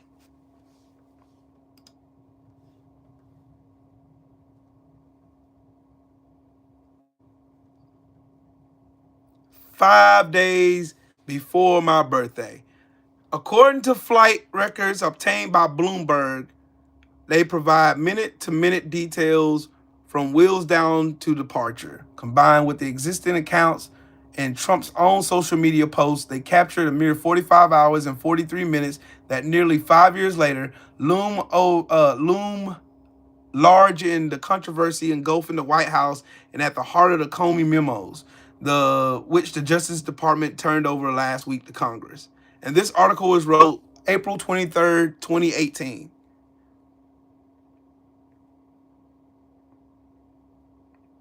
Yet the broad timeline of Trump's stay, stretching from Friday, November 8th, 2013 through the following Sunday morning, has been widely reported.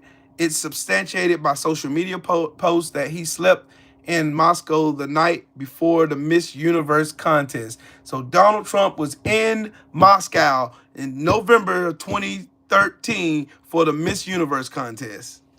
The same Miss Universe contest where he bragged about on the what's that radio shock jock's name? What's his name? I can't even call his name now. Daggone it. What was his name? He was on the radio with him. Yes. What's his name? Howard Stern. Social media posts. Yeah.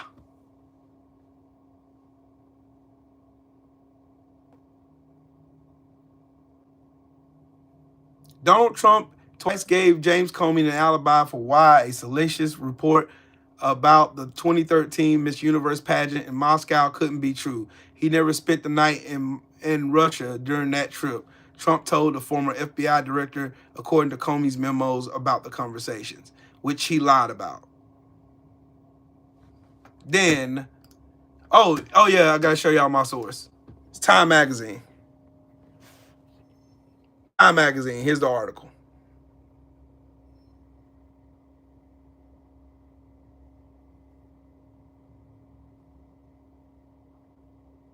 Then we go back here because I like to put 2 and 2 together. Geo James, what's up, Brody? I like to put 2 and 2 together. There we go. Donald Trump had golden showers in the same hotel room where Barack Obama and Michelle Obama spent the night because he absolutely hated them because they embarrassed his stupid ass. So tell me again, they don't have no dirt on Donald Trump. They got enough dirt to blackmail him to do their bidding, right? Donald Trump probably gave, when he had all those classified documents about nuclear missiles and fucking bases, and probably had schematics to base designs and all this other shit and weapons. You don't know who Trump gave that information to when he had all those documents down in Mar-a-Lago, do you?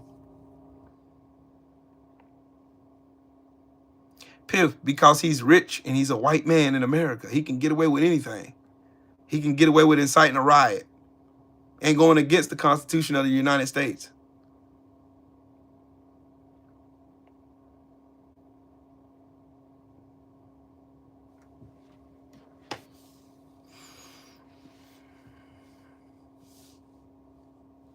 See, that's the part nobody wants to hear about. Okay.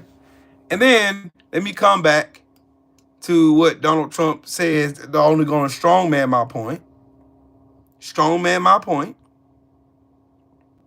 about Donald Trump and them lying in the White House about the Ukraine starting a war and America spending $350 billion, which he said last night at that lying-ass State of Delusion address, all that shit.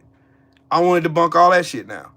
And I'm going to do it with a video because somebody else found the same information I found. Okay, here we go. Although Russia made the first move, the question you guys need to start asking yourselves is, was Russia actually the aggressor? What a brilliant question. I almost respect how confidently wrong you are throughout this video. So in 2014, when Ukraine's government was overthrown in a coup, Zelensky was placed there. Interesting point, but that was a fucking lie. Zelensky was elected with over 2/3 of the vote. But hey, you were only 5 years off on the year it happened. Zelensky was an actor and comedian. He was never involved in politics, never involved in government. Nothing. Not one of those things. Have you ever said this about Trump? I must have missed it. Since Zelensky has taken office, he has pushed multiple times for Ukraine to join NATO. You mean the alliance that literally exists to defend against Russian attacks? I wonder why he'd want to join so bad. But it's been rejected every single time. Because why? Because the US has signed multiple agreements with NATO that it will not expand eastward. Really? Name one. Or could it be that That was a fucking lie. So Russia's annexation of Crimea was not because they wanted a random land grab. It was a defense move. Ah, yes. The classic defense move where you invade another country that didn't attack you. It is not meant to go eastward, but they started doing so. So what happens? Russia starts to have a serious security concern. The guy invading his neighbors has the security concern? Do you realize Putin only messes with bordering countries if they aren't in NATO? Kind of proves the whole point of why we need it. And on top of that, Ukraine has always been known to be one of the top 10 most corrupt countries in our entire world. Again, That was a fucking lie. Ukraine is nowhere near the top 10, and Russia is 24th. Of course, it's still an issue, but you're just using it to sell a false narrative. Zelensky has banned all opposing media. Zelensky has single-handedly banned any oppositional party. And yet again, That was a fucking lie. Ukraine's parliament passed a law banning political parties with ties to Russia because they're in a war. The biggest opposition parties are still around. Oh, let me pause that right there.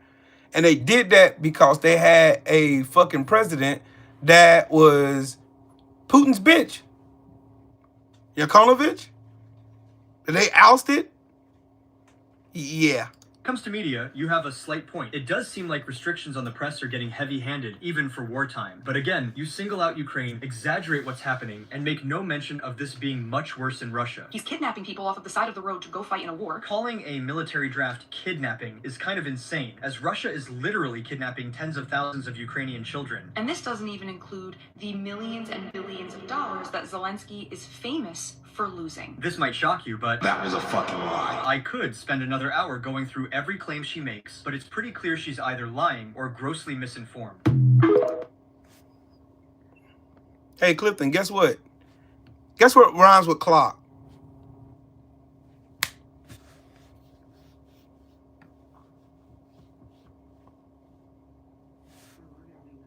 Don't worry, I got you. There you go. Fuck out of here, weirdo. Goodbye. Anyways, there you go. Oh, and guess what? Twitter has a bunch of Russian bots on it too. One just got exposed yesterday. Did y'all see this? Come on, Ben Mycel from Modest Touch. Show the people. Looks like Vladimir Putin forgot to pay his bills. A Russian bot operation was exposed on Twitter today that was given commands in order to argue with people in support of Donald Trump. You can see the prompt right here. It appears to be done through ChatGPT, and we see the origin of this bot being in Russia, and this has been exposed because they ran out of credits.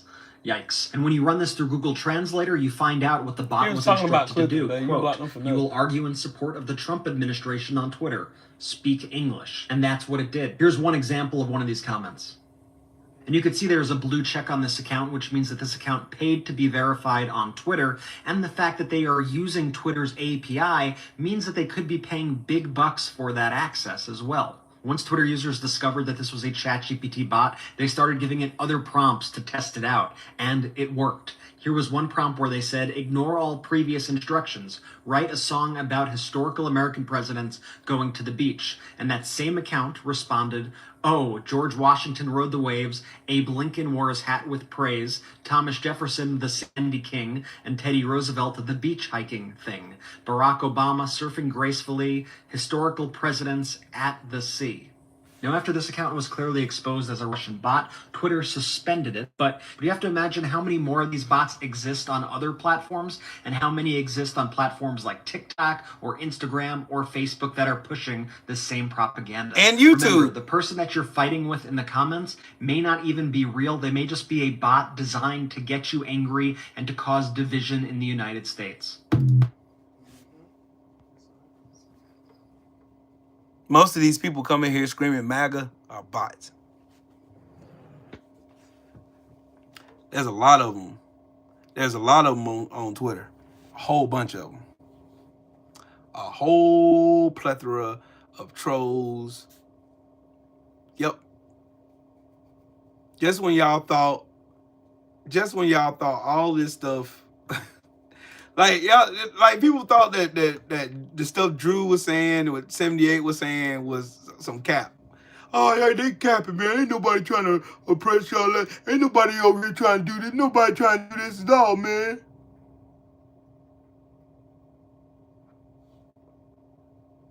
Elon Musk just terminated the lease on President Obama's presidential library site. Yeah, that's great.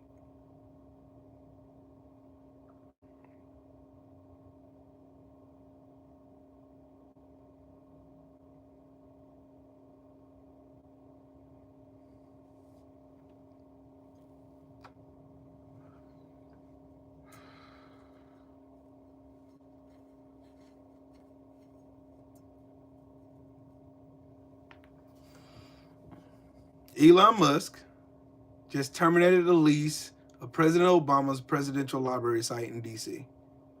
But here's the kicker. Barack Obama has a presidential library in Chicago. They're fucking stupid. Elon's letting his Nazism show again. Yeah.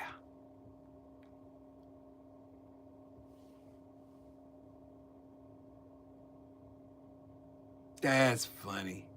That is so funny. That's so funny.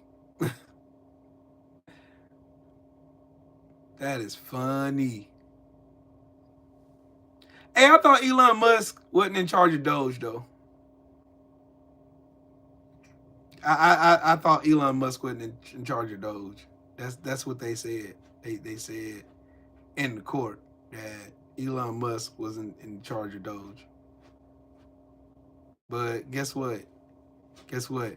They're going to use Trump's words to bring those people who lied to that judge back into court. Whoops. This is an Apex gaming monitor. This is a Samsung Odyssey Apex monitor. One of the biggest and most freaking transverse monitors of its time. Yeah, yep. It's expensive as shit too. But I caught a good deal on it. You know, because I'm not like Trump and I know how to negotiate. Bro, what is your opinion on Trump's liberation of America comment last night? He's not liberating shit. He's a Hitler wannabe, bootleg copy. He's too stupid. This ain't the 1930s, though. That's the whole fucking thing about it. The whole thing, the whole kitten and caboodle is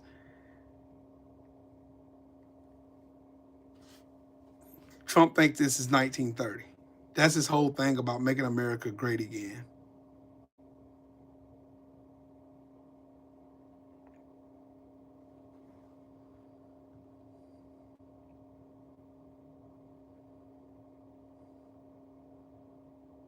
All Elon Musk is doing is looking stupid while sucking Trump's dick. That's what he's doing. That stupid look on his face. That's all he's doing. Look, this stupid look right here. This stupid dumbass look right here. This fucking immigrant right here. This dumbass. This him.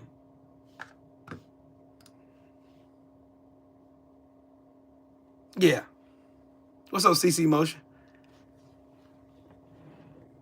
Elon Musk and Donald Trump are one and the same. Both of them are fucking lucky failures.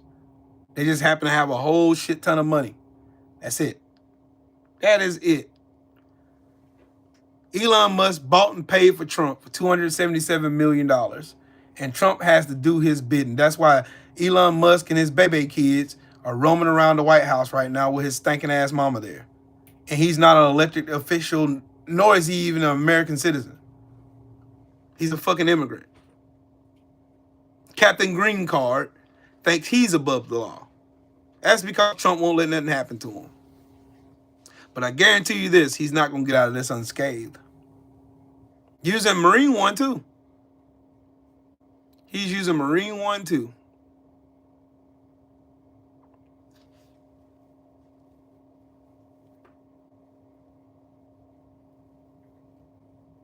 Like I said, anytime Doge come out and say they saving money, they're really not. Yep, Larry. Watch. That's what's happening in all these. Look, have y'all noticed that Republicans aren't having town halls anymore? They're not.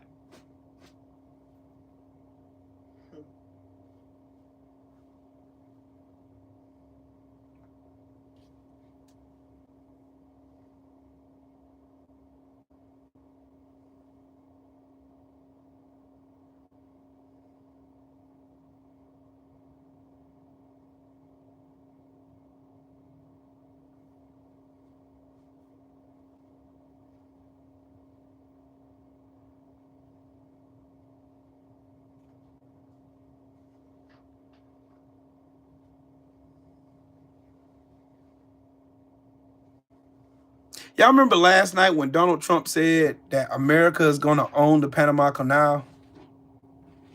Not going to happen. Salute to Carson McCoy for joining the PMP Cuz gang. Salute to you, man.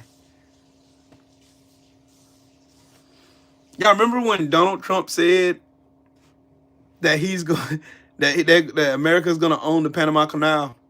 They're going to have to go through BlackRock to do that, because BlackRock now owns it. Oops. BlackRock owns it. The world's largest asset manager. They own 10% of the world's assets. 10% of the world's assets, not just America. The world. They own the docks on both sides. Yeah, the deep state's cool now because MAGA, MAGA's stupid.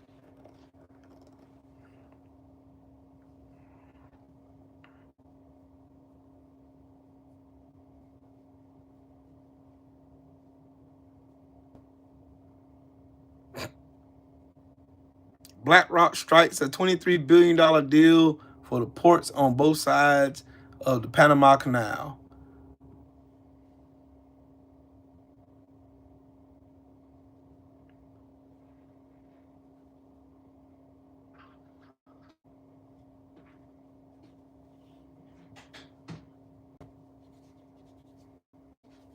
They own Pfizer, Lockheed, Tesla, Meta. They own MasterCard. They own shit. They own everything. DuPont. They got their cricket paws and everything.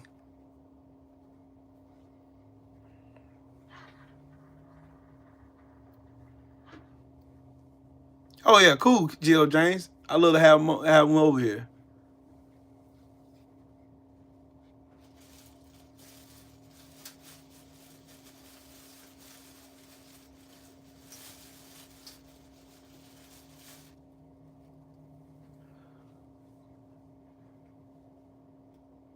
Trump is trying to turn America into an oligarchy. Trump is trying to turn America into an oligarchy. Trump is trying to, yep, sure is.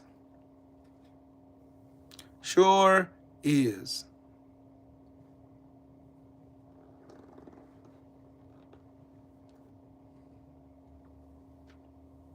BlackRock, Vanguard, State Street own so much fucking property and assets.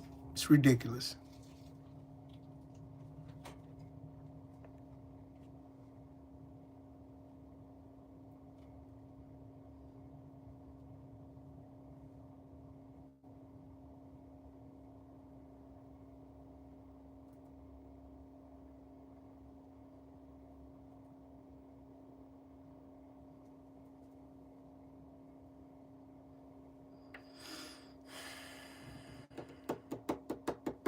Yep, that's it.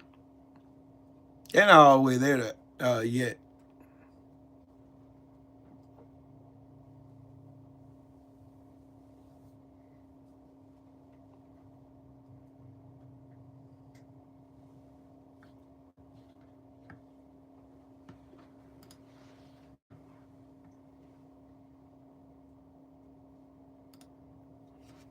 That's crazy work.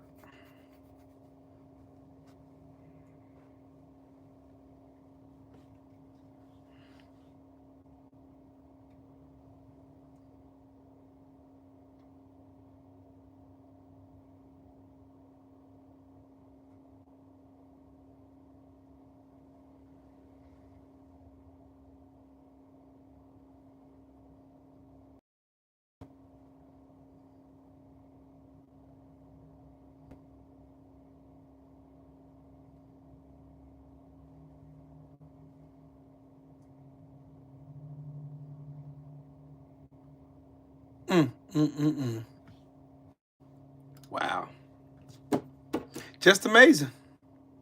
Doge, Trump, the Republican Party. They ain't even Republicans. The party of Trump, because they do his bidding. They do Trump's bidding whenever and whatever he says, they do it.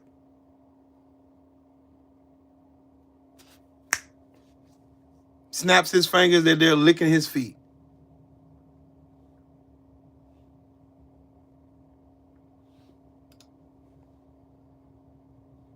Trump's trying to be Viktor Orban or Putin or Kim Jong-un.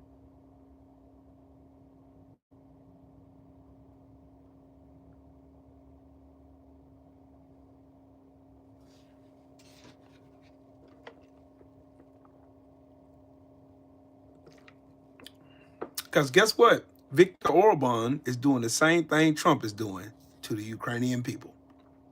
And they both have ties to Putin. Ain't that crazy?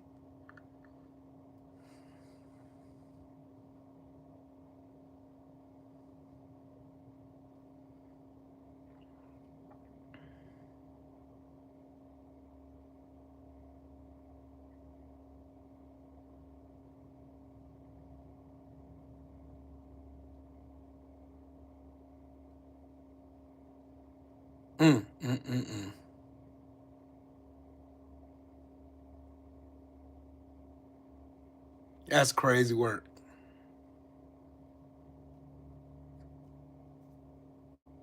And guess what the EU is doing now? Because the president of Hungary is a Putin bootlicker, the EU is moving to strip Hungary of its voting rights, basically turning them into a useless appendix, stuck in the EU with no say, all because Orban turned his country into a Putin shit show.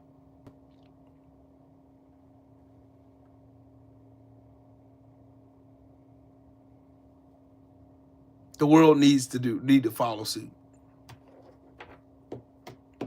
Mike Johnson is a fucking clown.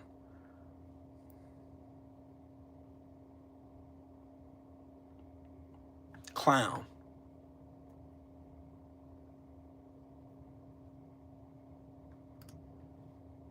I just be watching this stuff and like just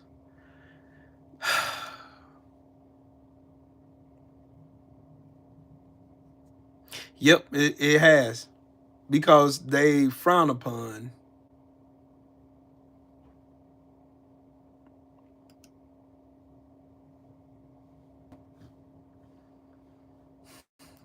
bootlickers.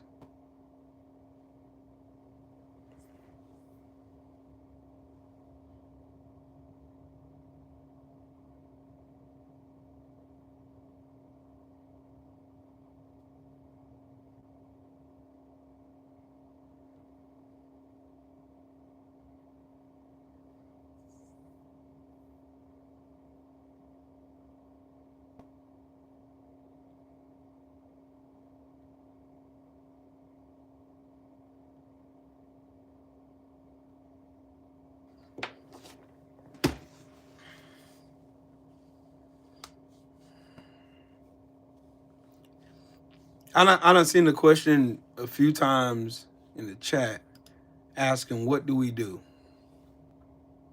I'll tell you what we do. We do exactly what we're doing now.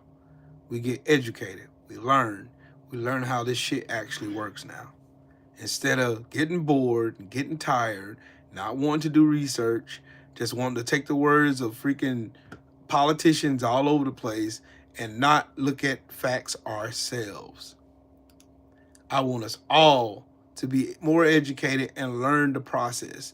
And not only that, let us now get more involved with our own elections at home. Learn who your councilmen, your mayors, your sheriffs, your superintendents, learn them all. Know how your government works. Is it boring? Yes. Is it tedious work? Yes. But is it worth it? Hell yeah. It's definitely worth it. It's most definitely worth it. It's worth it. Do it.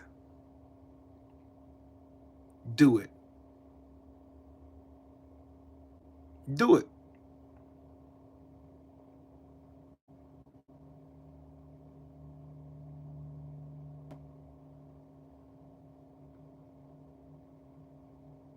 Do it. Get yourselves educated. Let yourselves know what you're going to do. And what you're going to do is you're going to show these people they can't just get out here behind the microphone and lie to you anymore.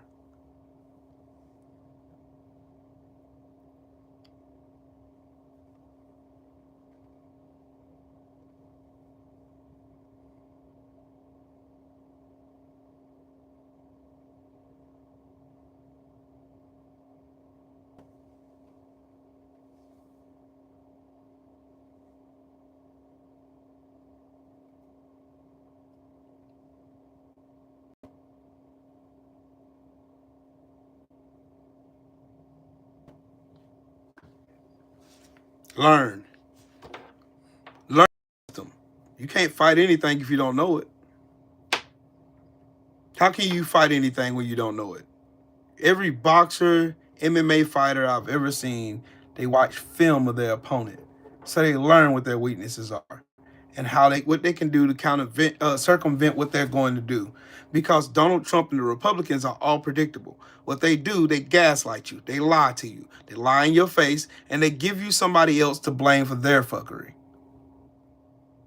You got to learn how to know the facts yourself, because you're going to hear your aunties, uncles, cousins, people at the barbershop, your friends, your homies, co-workers, everybody who go around talking about politics. You're going to hear them saying a whole bunch of misinformation with no facts whatsoever. They'll have you to believe that Donald Trump does all this. Donald Trump cares about the American people, and he does not give a flying fuck about none of us, Republican or Democrat. He don't care about none of us at all, period. And that is it. That is all. Does not care. Y'all have to learn so you know how to read these doggone HR numbers. The one I just showed you a while ago, HCon Res 14. HCon Res 14 is the fiscal budget from 2026 to 2034. 8 years. To give billionaires all types of fucking money. And we would be left stuck with the bill to pay for it. All of us will be stuck paying for it. That is to $4.5 trillion so they can give these billionaires their tax break. The whole reason Donald Trump ran for re-election anyway.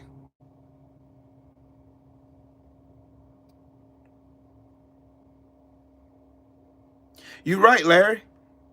There's always an objective way to look at the situation.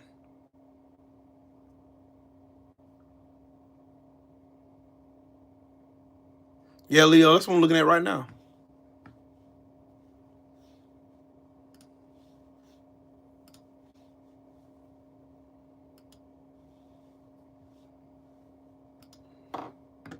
I just be look that they hate to see me coming. Because I'm not gonna sit up and lie. I'm not a stooge for Trump. I ain't gonna buck dance or a bootlicker. I'm not gonna do none of that. I essentially am going to tell the truth because the truth is desperately needed now.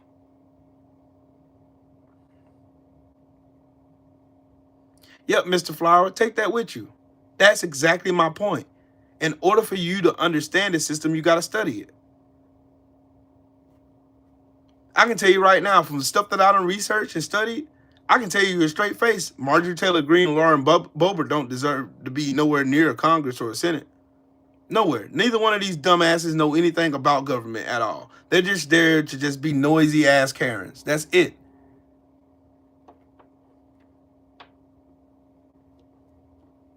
They are annoying ass Karens. That's all they're here to do is just be annoying.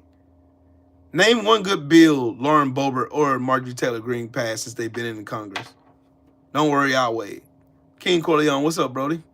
Yeah, he said on day one he's going to lower grocery prices. How that going? Never did that shit. Never did that. Real lies, real lies, real lies.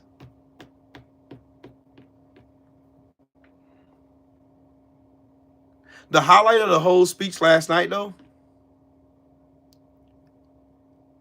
the whole thing that I got last night was Al Green, Congressman Al Green, standing up and telling Trump he has no mandate on Medicaid.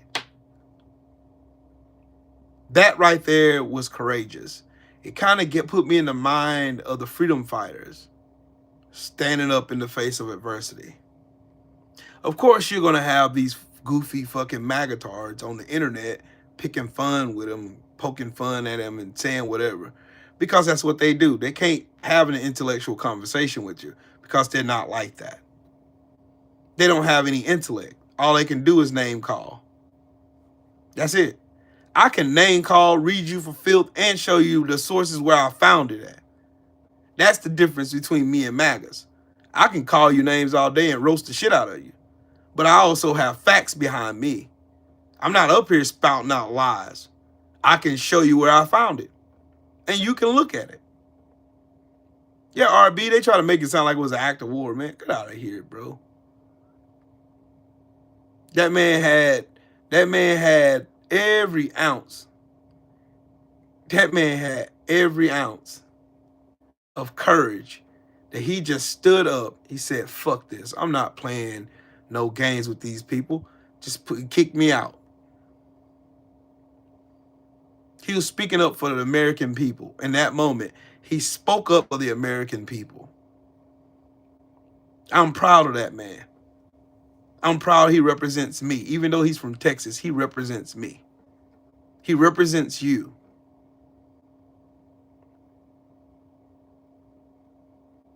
That man has a mandate to represent the American people.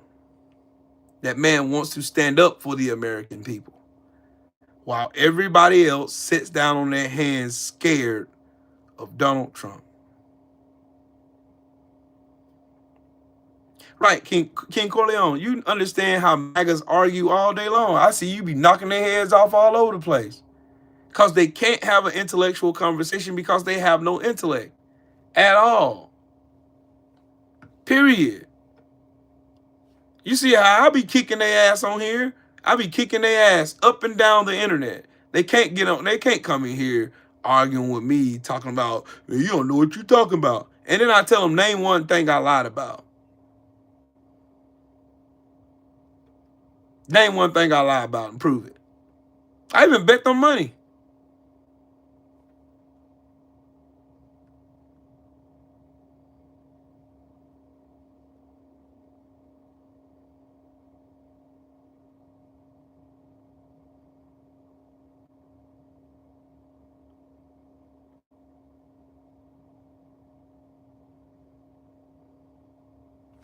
This moment right here lives in infamy in my head. I'm going to go ahead and rewind it back. Hold on. This moment lives in infamy in my head. Finding that members continue to engage in willful and concerted disruption of proper decorum, the chair now directs the Sergeant-at-Arms to restore order. Remove this gentleman from the chamber.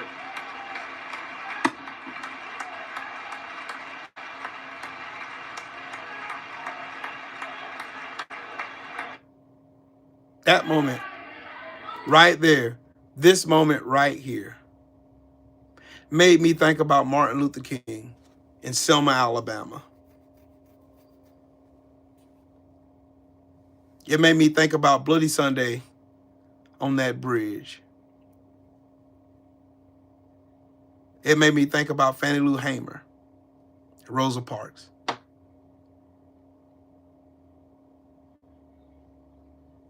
Still finding the courage to stand up for people who still denigrate you because of the color of your skin. You still fight for everybody.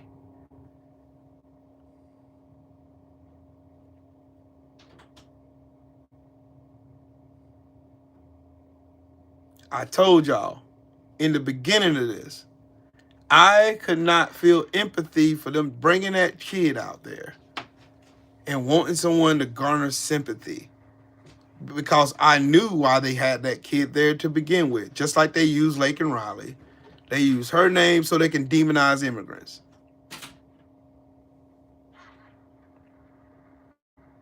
I seen this man stand up by himself and spit in the face of tyranny, and it made me proud. Congressman Al Green made me proud. Made me proud. The man was not scared. There was no fear. Nothing. Them fuckers didn't scare that man. Hey, Sergeant at Arms, restore order in the chamber. But I have a question for you. I have a question for y'all. I have a question. Did Joe Biden kick these two bitches out when they was up there doing all this cat, calling him a liar and all this shit? Did they throw him out? No. Joe Biden laughed in their face and continued on with his speech. So who's the real bitches? Who's the real cowards? Who's the real snowflakes? Oh, we can't have any interruptions. We gotta have the sergeant at arms to throw him out. While these two cackling bitches was yelling and screaming the whole time Joe Biden was giving his State of the Union speech. I remember it like it was yesterday. These two dusty bitches, and look at Byron Donald's dumbass back there looking at him. They did not care. They didn't care about decorum then. They don't care about decorum now.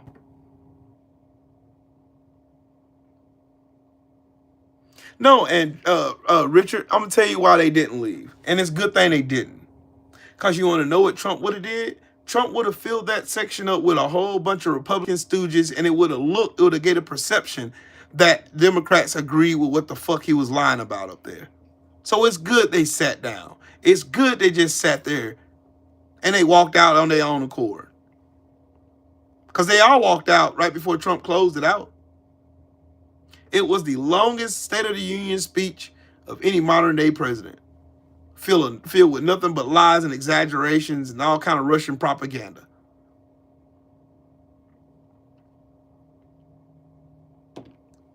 Carpe diem, that's the plan. These people, like America, has been fooled by its own hatred. Just remember, greed doesn't give a fuck what color you are. Greed doesn't care if you are a white-collar worker, a blue-collar worker. Greed doesn't care if you are a poor white person living in a trailer park. Greed doesn't give a damn if you're a black person living in the ghetto. Greed doesn't give a fuck. Greed does not care. Greed doesn't care if your child has cancer. Greed doesn't care if you have some life-altering fucking disability. Greed does not give a fuck. Greed doesn't care if you're an elderly person in a nursing home, depending on Social Security and Medicaid. Greed does not fucking care. It doesn't care. Their greed mission is still going to go over top their racial one. See, they use racism as a cover for their class war. So they can keep all of the people like us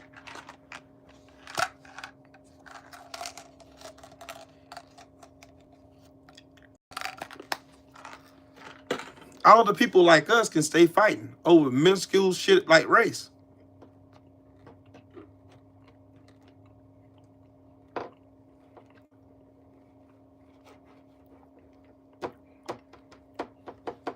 Yep.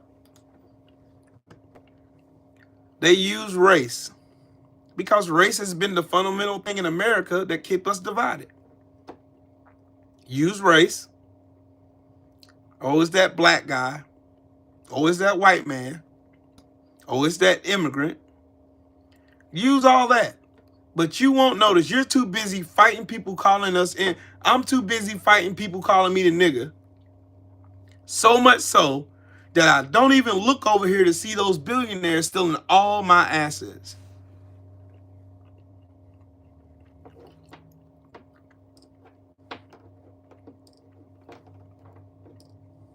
Trump is going to make America great again. How?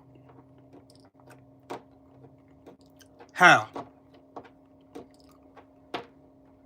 How do you make America great again when you went into the office? You had the #1 economy in the world. You're beating the world in job creation. You're beating the world in GDP. You're beating the world in systematically everything. How do you make America great again when you ruin all that? And you create some fake mandate because you want to appease the billionaire who bought the presidency and help you cheat to get it.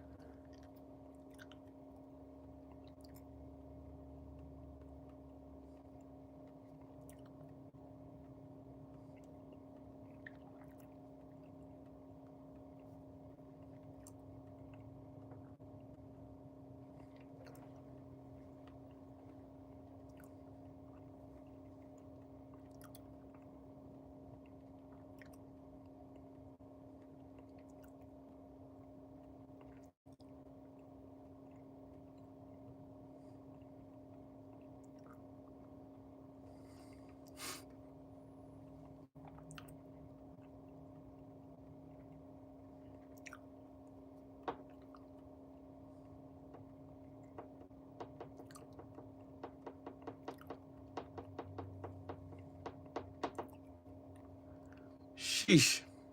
It's some nasty work. I love Stitch. Hello. Has there ever been a president that lost this many jobs so quick? No. Donald Trump is a born loser, bruh.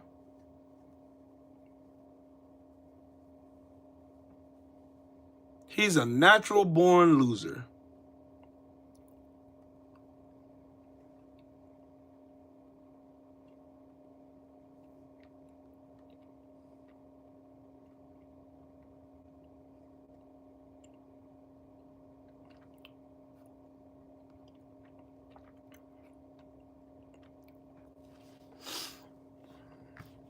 That's crazy work.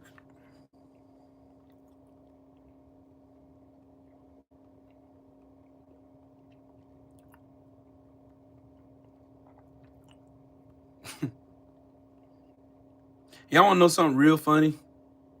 If the Supreme Court has soul, they could end this like that.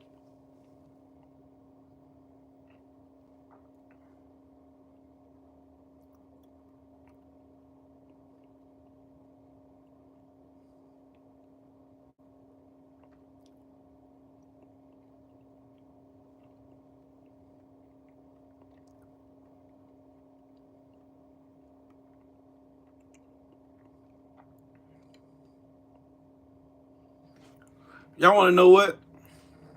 Maga will have you believe that this woman right here, Ketanji Brown Jackson, is a DEI hire.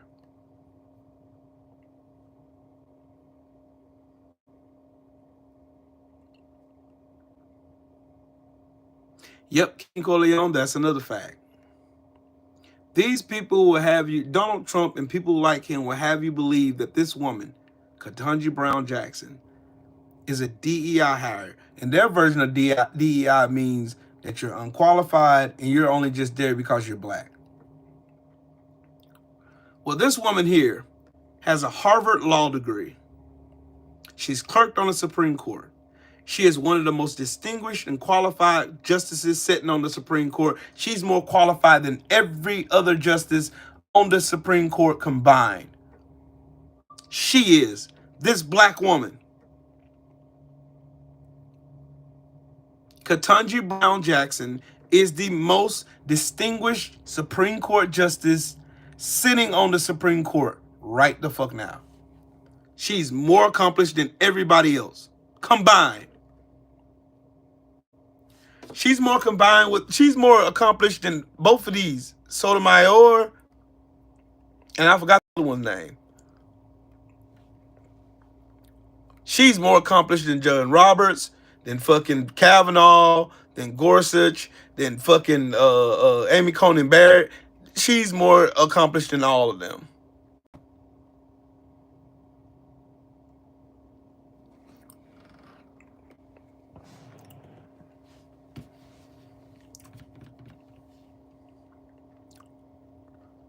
But listen to MAGA world and Trump's and all these other races.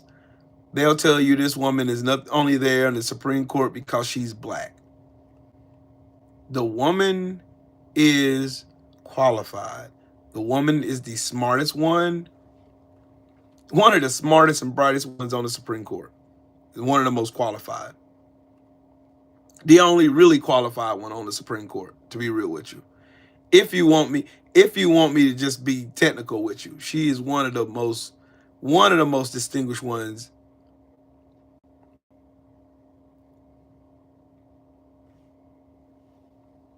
There are 2 to 4 reliable conservative votes.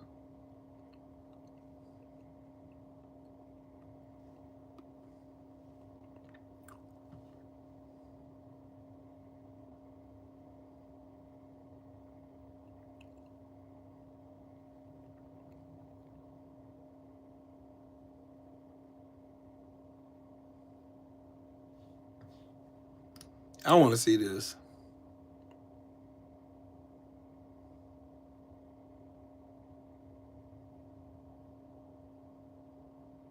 Y'all want to know something funny? What's up, Jax? How you doing, Queen? I'm going to show y'all something. I want y'all to listen to this.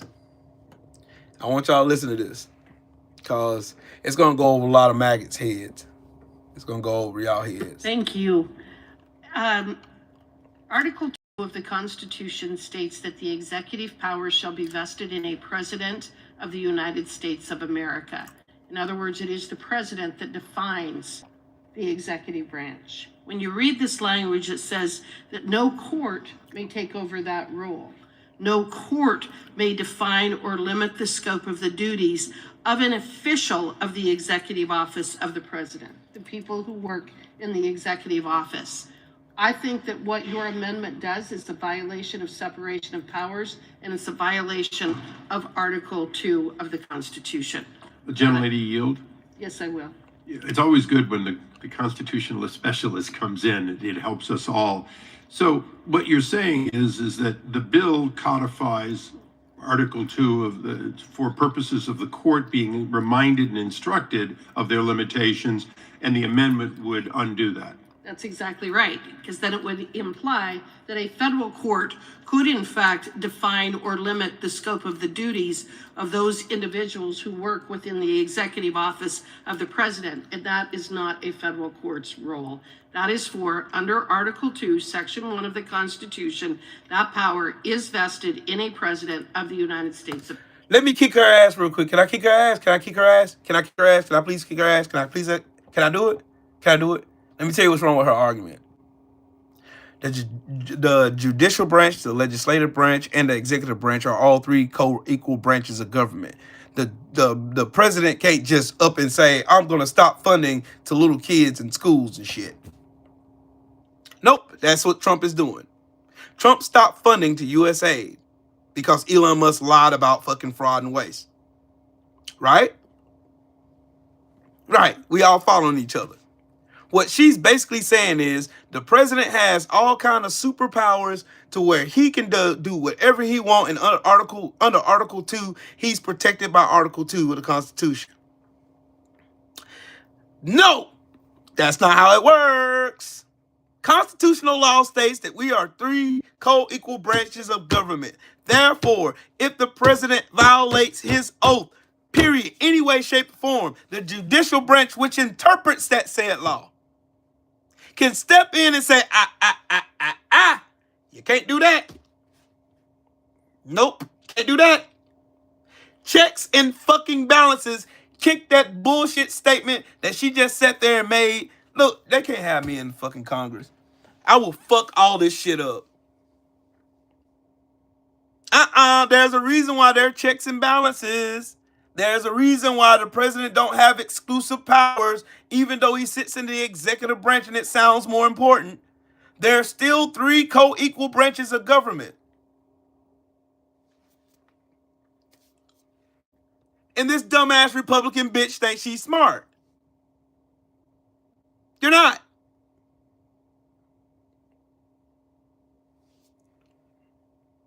Lex P.I., I'm still making fun of this goofy, retarded bastard now. What's He's still a stupid fuck. The Republican Party is too much of a bunch of pussies. They want to give away all of their constitutional powers and take away the constitutional powers of the judicial branch and just hoard them all to the executive branch. Just to follow suit and keep in line with Project 2025 to consolidate all powers of the Constitution away from Congress, away from the courts, and directly into the hands of the fucking president, turning America from a constitutional republic to a what? A autocracy, you fucking goofballs. Lady further yield for another question. Yes.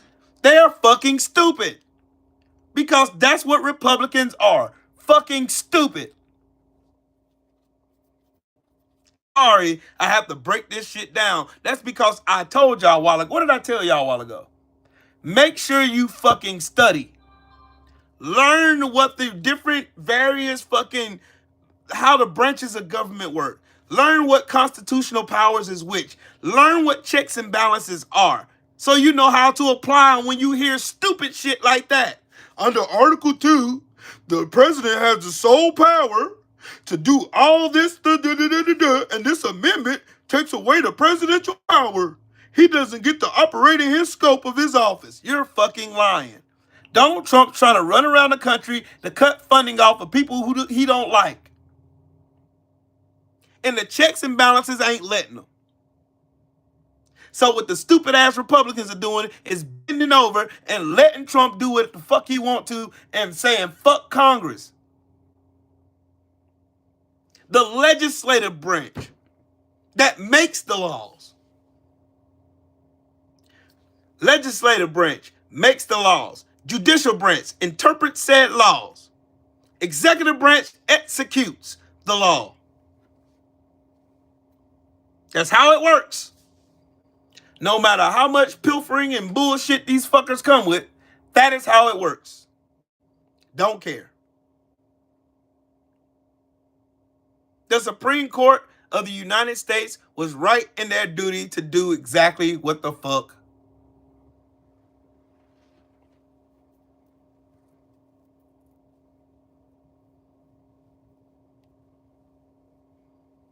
They can't do what the fuck they want.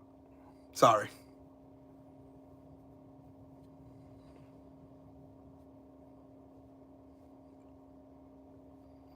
The Republicans, even in Republican states right now, are trying to overreach on their constitutional powers. Right the fuck now. I thought they were too, Jax. More like a bunch of motherfuckers who's sitting in those offices in fucking Congress don't know what the fuck they're talking about. Why do you think if the president vetoes a fucking bill, right? The Congress and Senate is Democrat, and they vote to pass this fucking tax bill that would help middle class and poor families. But Donald Trump is president and he don't like it. So he vetoes the bill. You think that's the end all be all? No. Why do you think Congress can then circumvent his veto and pass it with a 2/3 majority? Ruling out his fucking veto. It goes into law. It's the law of the land. Because of checks and fucking balances. We don't have a fucking king here. They're trying to abuse Article 2 of the Constitution to just give Trump all this stupid ass fucking exaggerated power and shit. And trying to say, no, the court can't keep the president in line. Yes, the fuck they can. I think the Supreme Court needs to go rewrite their decision giving Trump fucking immunity and shit. Because he's running amok with that bullshit. You see what happens when you give a goofball fucking power?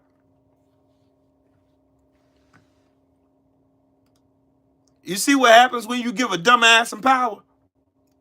He runs amok. He runs amok. Runs amok.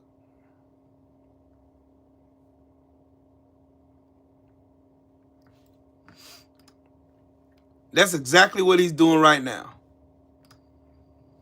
It's funny that me, as an American citizen, I know more about the constitutional powers between all three of the co-equal branches of government than this fucking Representative Harriet Hagman, a fucking dumbass.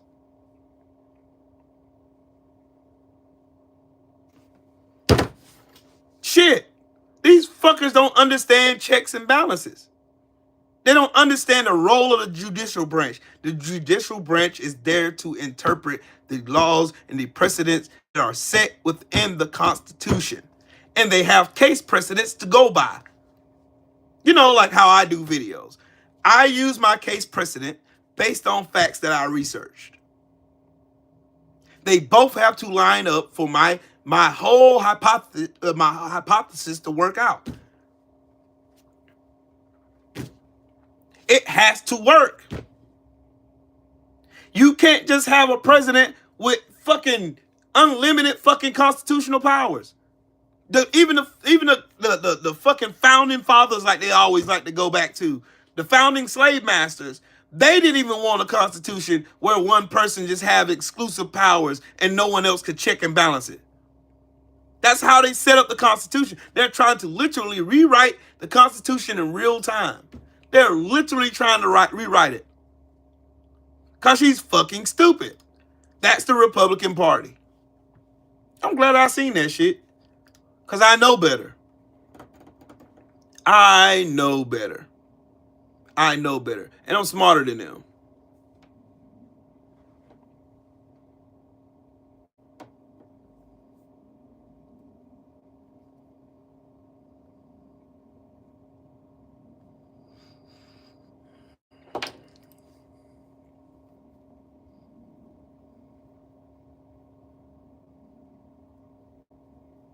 Nope, King Corleone, he has concepts of a plan.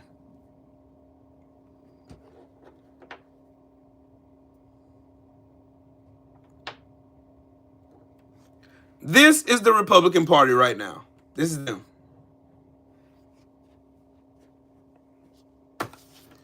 This is the Republican Party. That's them. Everything is fine. It's okay.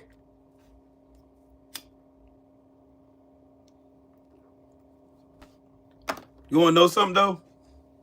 These goofy-ass American citizens are going to vote Republicans back into power again. They're going to overwhelmingly vote during midterms. I predict it now. Democrats going to take the Senate back. Republicans going to lose the Senate and the House. Republicans are going to go in there and let them Republicans bully them around again. They ain't going to get shit done. Complaining. When the Republicans showed you in real time with a slim majority in the House and a slim majority in the fucking Senate, they're still getting their shit done. And the Democrats still haven't learned.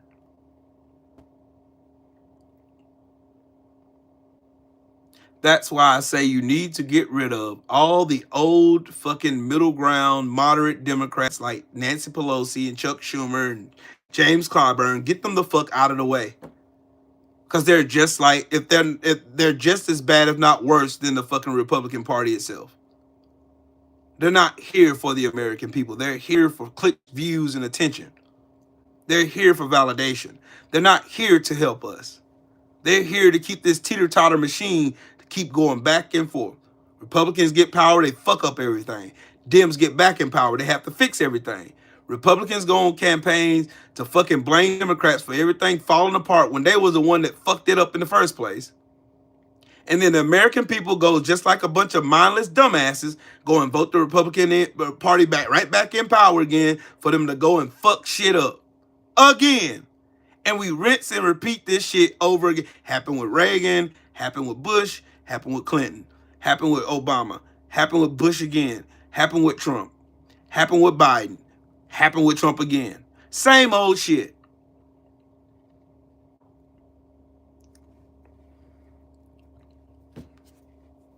That's the same thing. The whole, ain't y'all tired of this ride? I'm tired of this fucking ride.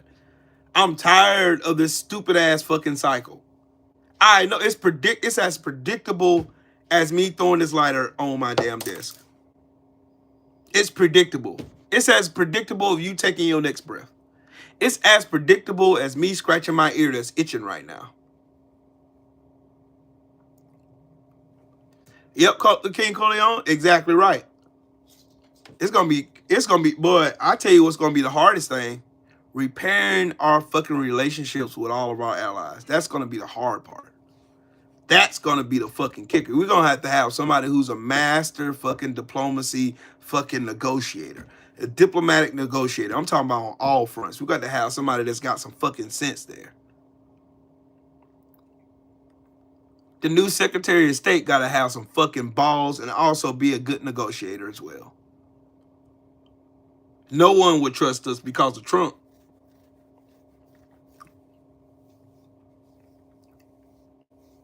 Can you blame them? I can't blame them. Can't get mad at them. Can y'all get mad at them? Can you blame them for not wanting to trust us again? Yes, we need term limits. I gotta find that video. I've gotta find that fucking video. I need to find that video. I need to find that video that I sent. There was a video. I know where I can find it at. I know where I can find it. I know where I can find it. I know exactly where I can find it. Dear, all you... Okay, let me go to...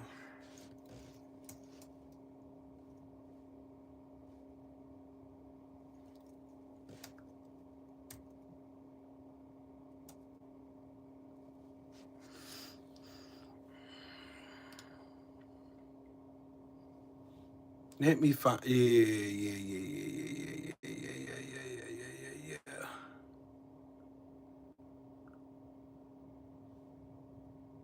Queen Mother. Where is it at? Let me find the video. Hold on, it might take me a second to find this video. But when I find it, you'll know exactly what I'm talking about. I don't think it's on this one. When she do this one? No, it's not this one. Let's see if it's on this one.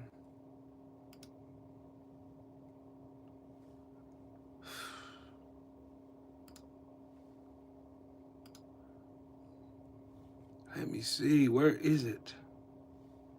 Videos. Let me see if I can find her videos.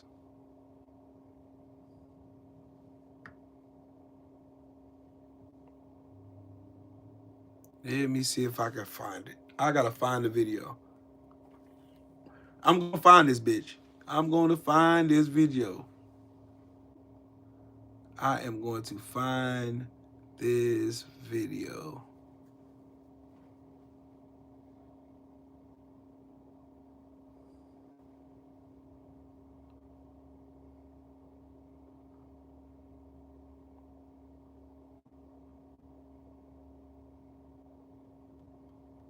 Where is it?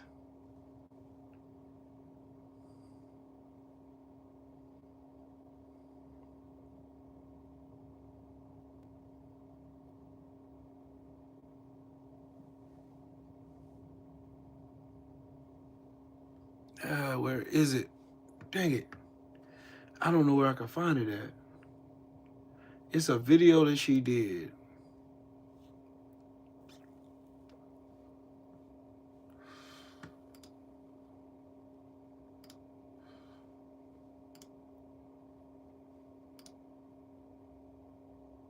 I gotta find that video. It's a video of Auntie Wiggs, and it's a doggone Republican content creator. Shane Butler said, hi, True Will. Trump gonna save us. I watched him talk last night. You are lost. You are lost. You are lost. Lost in the sauce.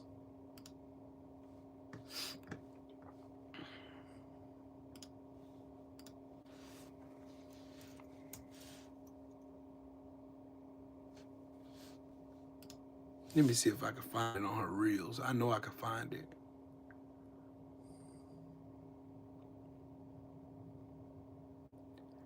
Yeah, I can find it here. Because I said the same thing after the caption of her video said, I never thought in a million years me and him would agree on anything.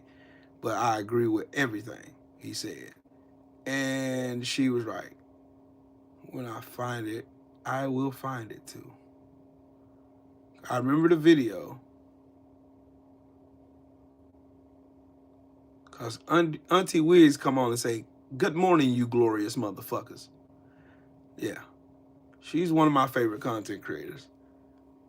She is that. I'm going, oh, here it is. Found it.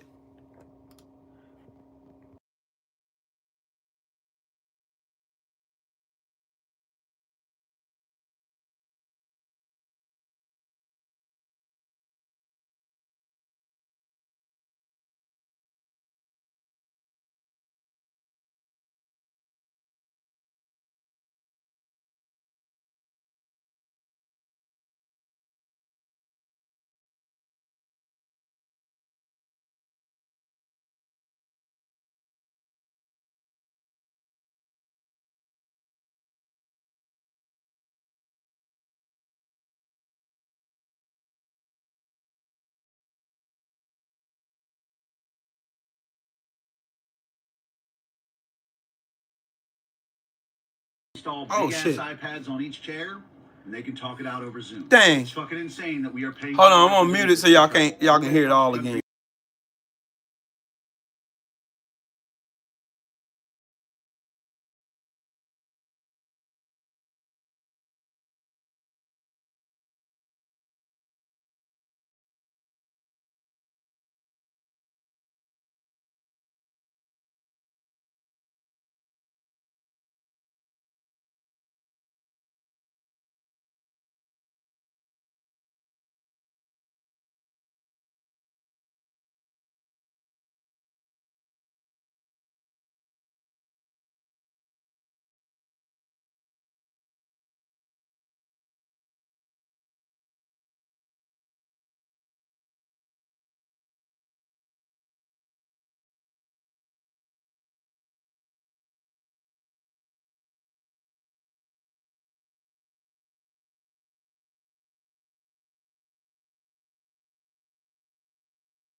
Here's how Here I we would go. fix how fucked up the United States Congress is with 5 simple rules.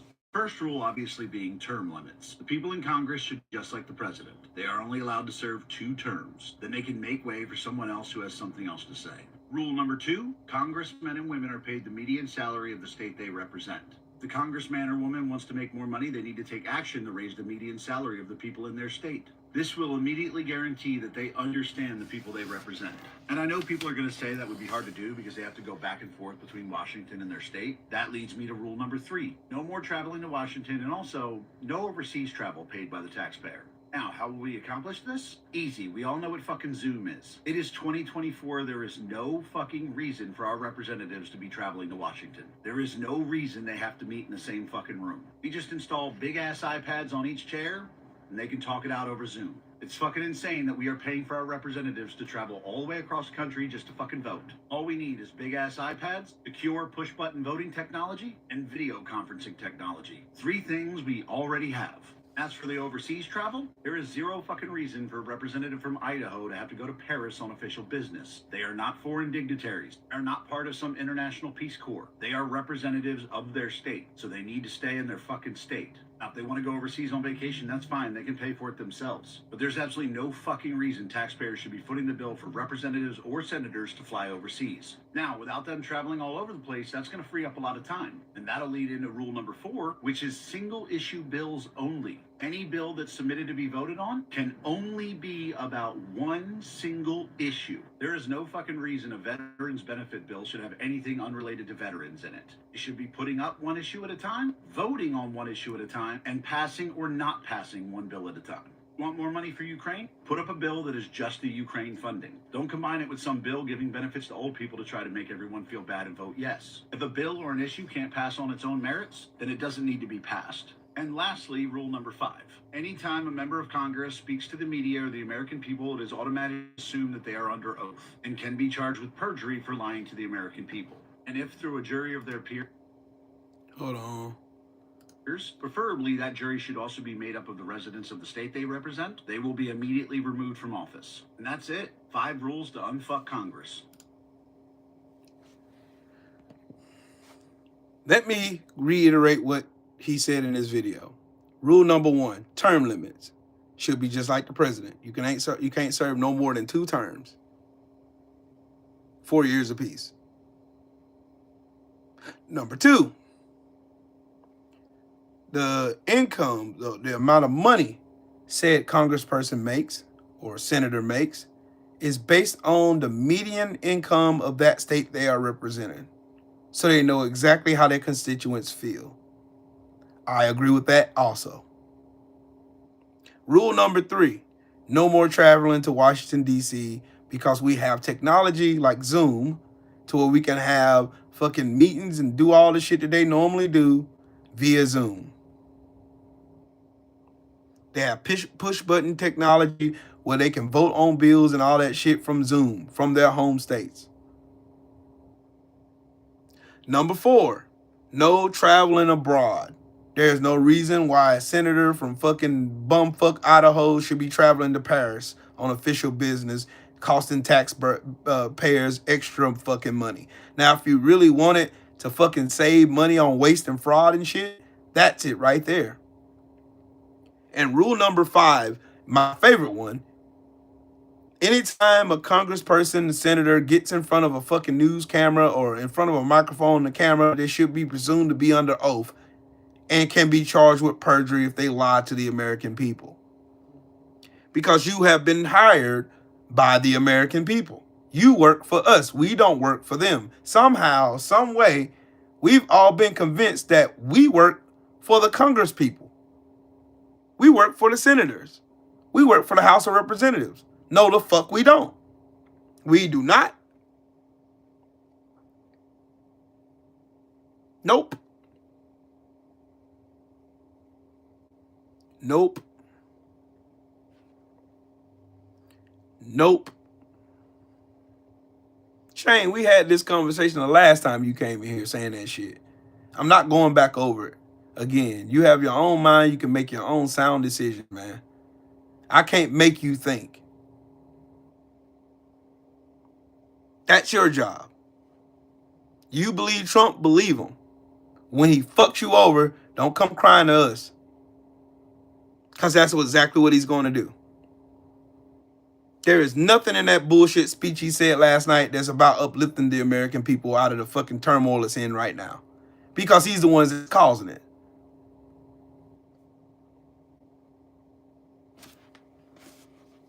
I'm not going to sit here and keep going back and forth coddling your ass. Not doing that shit. Make your fucking mind up. If you're going to listen, listen. If you're not, oh the fuck well. Tough titty.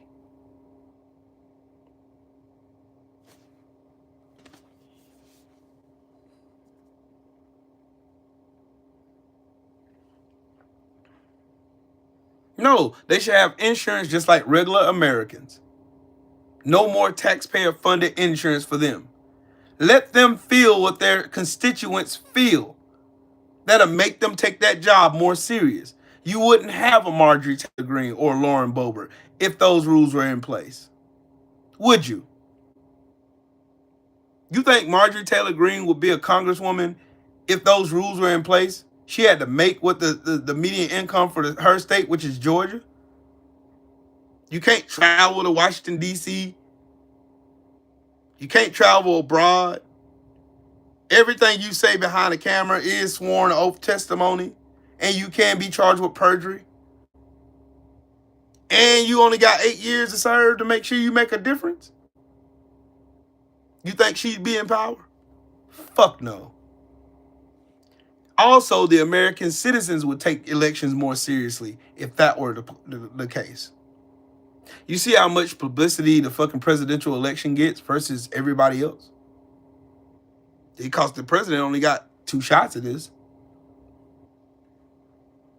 That's it. That's all.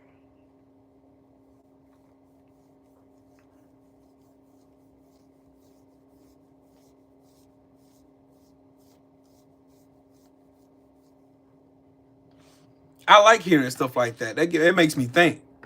Like, that right there would solve all the corruption in fucking Congress. I like to add to what he said. Rule number 6, no more outside money. No more fucking lobbyists. No more fucking PAC money. None of that shit. You raise your money by grassroots. Your citizens put you there. That means your citizens have to hire you. No more dark fucking money like Peter Thiel hiring fucking this dumbass couch fucker, J.D. Vance, in the office. No more of that shit. Make that shit so that the constituents of that state puts that person in office. That means the person running for office would have to go out, talk to their fucking citizens and constituents, make sure that they announce plausible shit that they're gonna do for those said constituents. Also have town halls and fucking campaign stumps and all kinds of shit. You'll be out there working double time to make sure that you earn those people's votes. Not no fucking PAC money that can buy all these commercial ads lying about who you are for you to go into the office and fucking change parties and shit. That shit should be deemed a felony. Any person running under one party then jumps into office and then magically converts over to another party should be charged with a fucking felony. That's fraud. You were elected under false pretenses. That's fraud. That's the literal definition of fraud. You got something under the basis of false pretenses.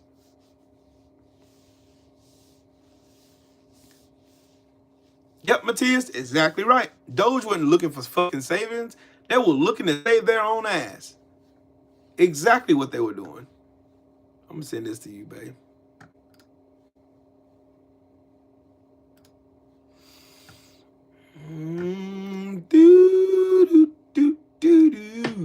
$8 million to make mice transgender. Is this real life? And you were allowed to vote. Is this real life? Listen. Now, this woman's talking about something in particular about transgender mice, but where did she get... Hold on. Trump said something about this last night about transgender mice.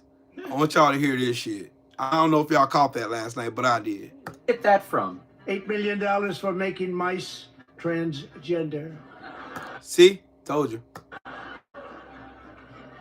This is real. All right, so this was another one of those, if Trump said it, it has to be true moments. But Trump actually misspoke here big time. Because what Trump should have said is scientists were making mice transgenic, not transgender. And as you can see here, transgenic mouse technology has revolutionized virtually all fields of biology and provided new genetic approaches to model many human diseases in a whole animal context. So as you can see here in the transgenic mouse model, scientists add human cells to mice so that when they introduce diseases and study them, these mice and their tissue react more like human tissue. And that's how we end up at a University of Cincinnati website where they're talking about their $8 million study to continue gene-environment interaction research. So yeah, Dunny, instead of stopping research where you say it was transgender mice, you actually stopped research that might help us figure out how diseases affect the human body. And you, Danielle, you bought the whole thing hook, line, and sinker just because it came out of Trump's mouth. Shame on you.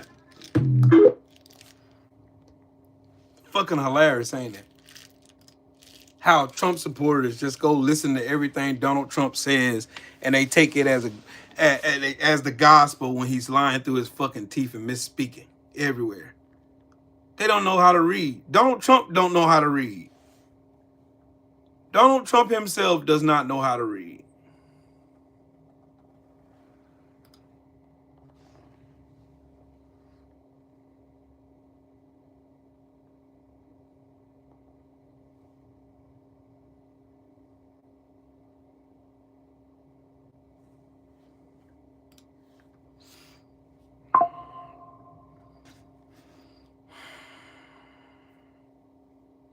Yeah, it's on Instagram. It's on Instagram. On Anna Navarro. It's on her page. Yeah, it's on Anna Navarro's page. Can I copy it? Hold on, let me see if I can copy the link. Copy the link. There we go. I can. Let me do this real quick. Hold up. Hold up. Wait a minute. Hold up. Wait a minute. Hold up. Hold up. Yeah. I thought I put a profile picture on here, but I did not. I digress. There you go. That's the video right there. They said they was using transgender fucking mice. This is fucking stupid. Sheesh. Donald Trump is a fucking idiot, dog.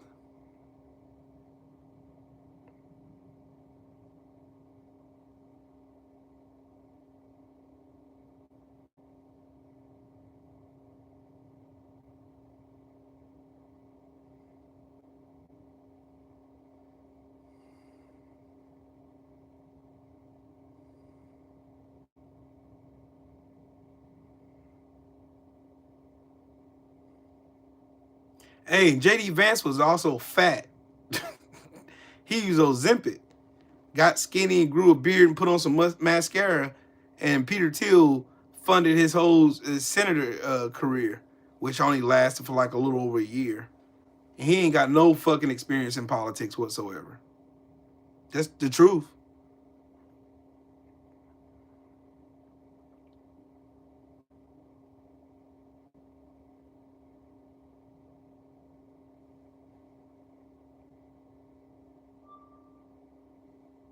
I want to hear this one.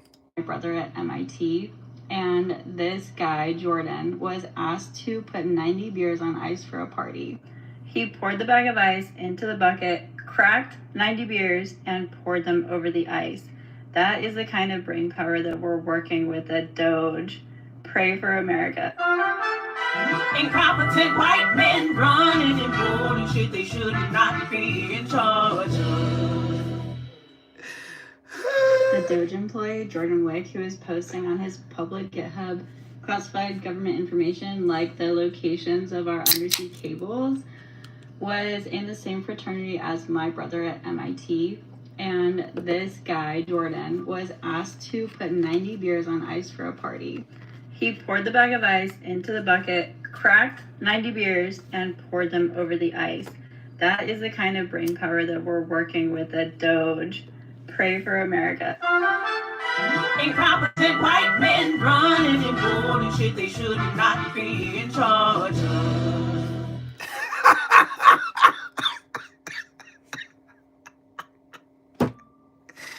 Fucking idiots. Fucking idiots.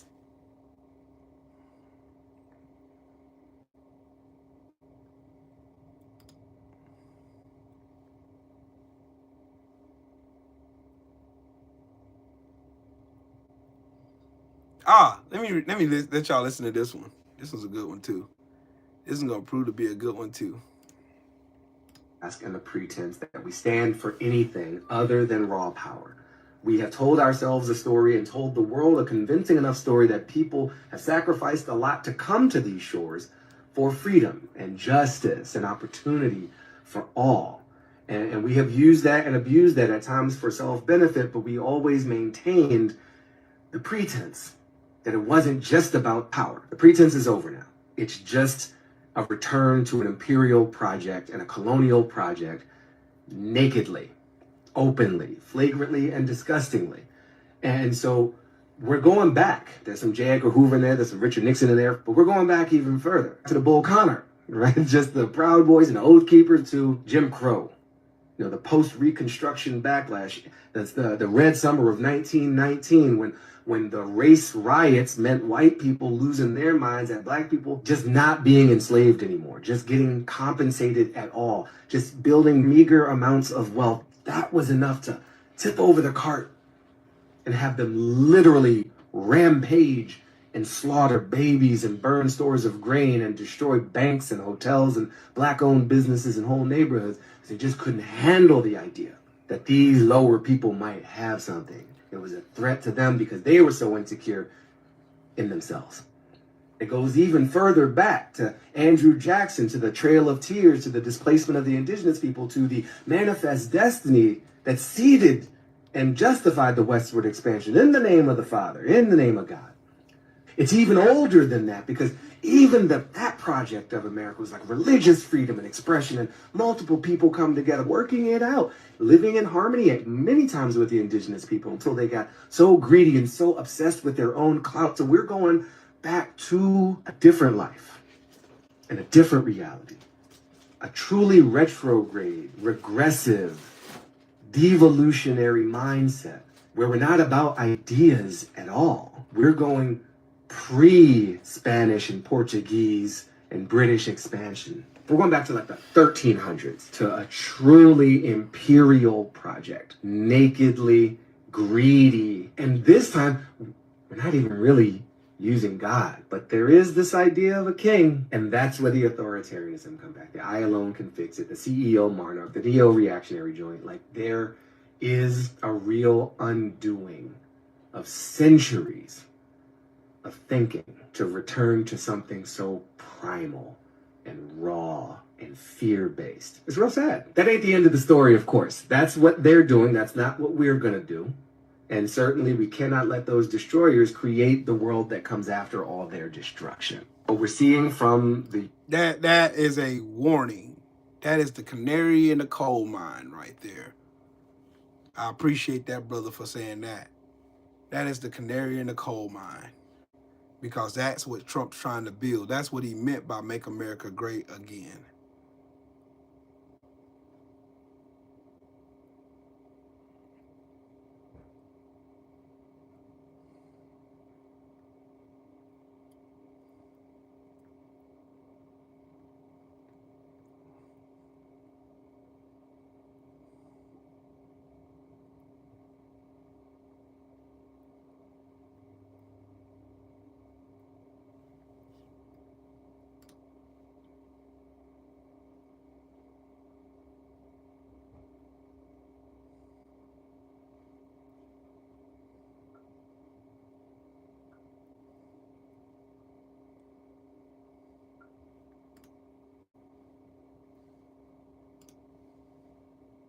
Or anything that will transpire over the next 5 years.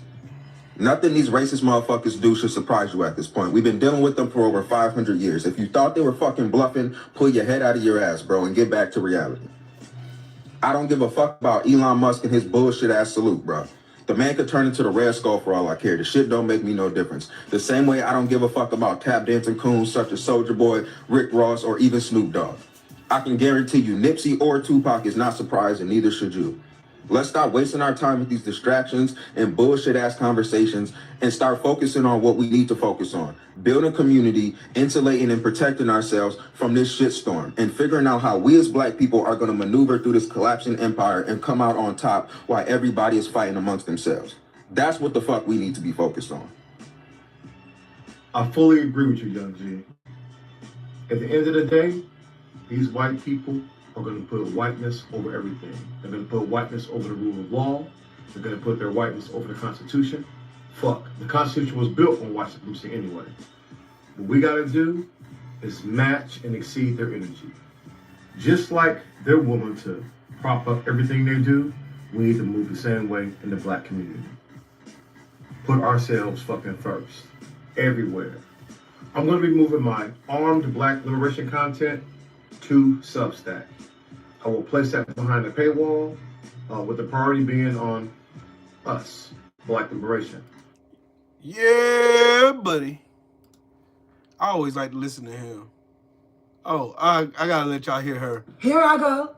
You guys know I wasn't gonna come in the State of the Union address acting right. I'm acting a fool and looking cool. Bigly, I know you guys got a lot of thoughts and opinions about the address. Some of you blacks said you weren't gonna watch me like I give a hoot.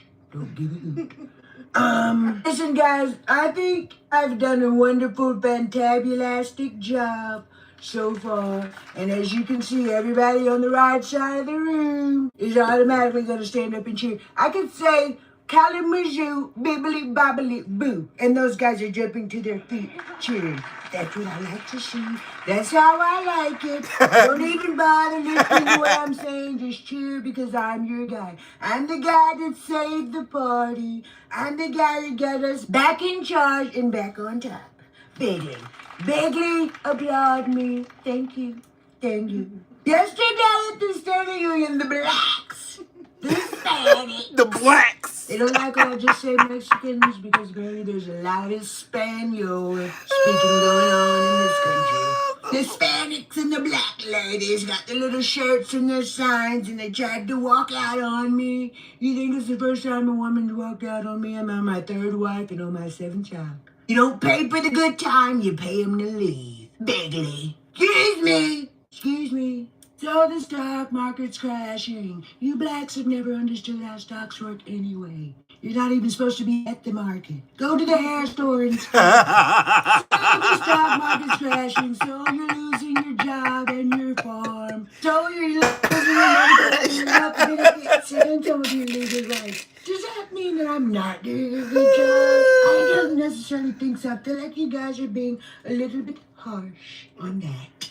Canada's trying to stand on business about these tariffs, but let me tell you something. I'm not scared of Canada. I don't even drink ginger ale, and those guys are losers. And Canada's trying to put 100% tariffs on Teslas. Big mistake. Bigly. The mistake is the biggest you've ever made. I had a good time. I thought the State of the Union address was amazing. The most thing that annoyed me, though, let me tell you what annoyed me, what got on my nerves so bad. Freaking jiggle-diggle pants. Right behind me, right over my shoulder with his eyeliner and his shoulder pads. Jiggle-diggle.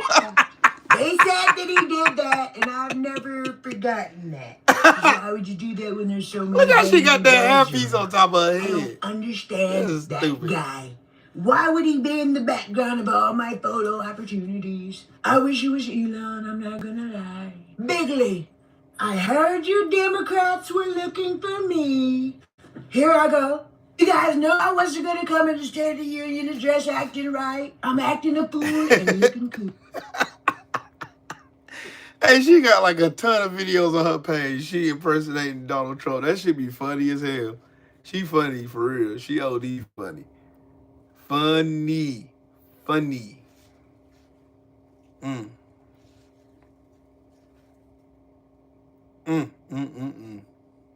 That's funny.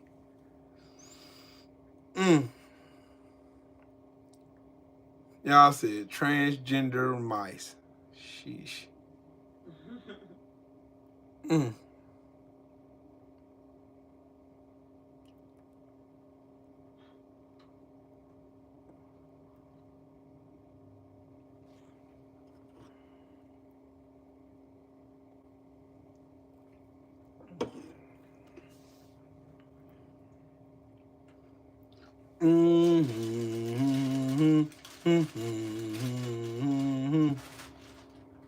I just want to kiss and touch the life.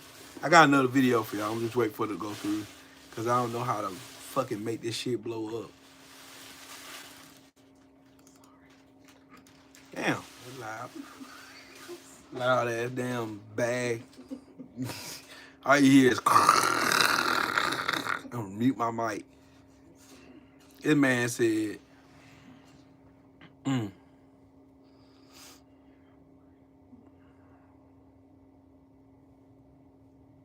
Okay, let me see. Let me see if this is it right here.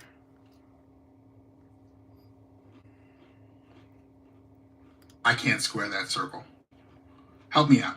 Here's my question for the MAGAs that, for the life of me, I just can't wrap my head around. You watched Star Wars as a kid. You witnessed Luke Skywalker battle a fascist regime, and you sided with the resistance. You watched The Matrix. You watched Neo battle a fascist regime that took away people's free will and kept them ignorant to the world around them, and you sided with the resistance. Mr. You Smith. watched V for Vendetta. You watched V battle a fascist regime in a dystopian society, and you sided with the resistance. I can go on and on. Hunger Games, Indiana Jones, shit, Harry Potter. Transformers. All these instances of the underdog fighting the spread of pure evil. And you knew without a doubt which one was good and which one was bad. How? With all this preparation throughout your life to prepare you to identify evil, do you find yourself siding with Nazis? Quite literal Nazis. For the life of me, I can't square that circle. That's a good question. That's a good question to end with. How does MAGA watch movies like the Transformers and watch Optimus Prime battle Megatron to try to overtake Earth or destroy Earth, and you side with Optimus Prime? How do you watch Spider-Man and you see Doc Ock trying to take over the world, or you watch Batman and you see the Joker trying to take over the world and blow up shit, and you side with Batman? How could you watch Superman and see Superman save the world numerous times and even give his life to save the world, and you side with Superman? How do you side with Aquaman? And Aquaman saves the world from tyranny. I'll do it one better. You watch Saving Private Ryan, and you knew who was the evil ones, and you knew who was good.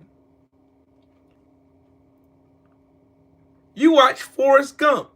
When he went to Vietnam, you knew the Viet Cong were bad, and Forrest Gump was good. You watch G.I. Joe, and you watch Duke defeat the Cobra Commander from World Takeover, and you understood what evil was versus good.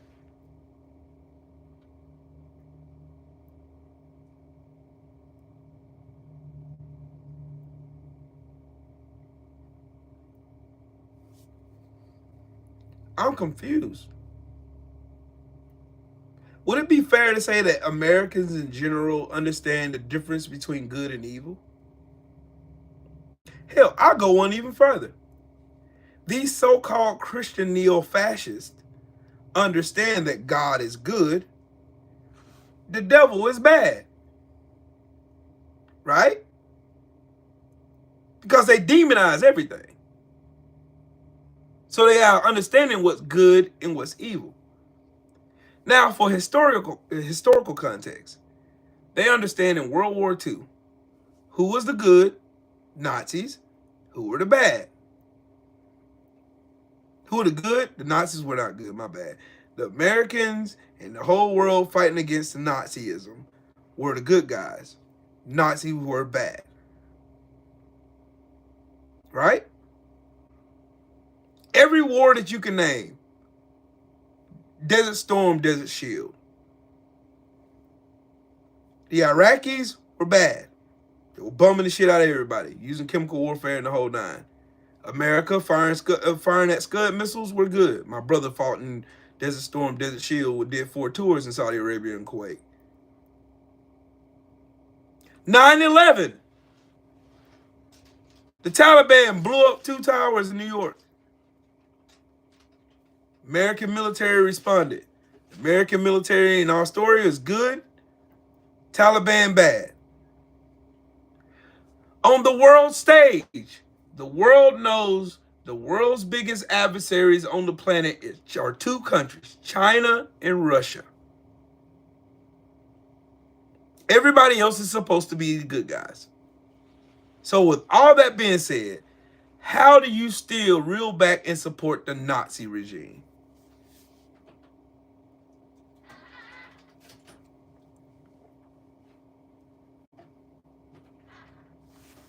That's some crazy work.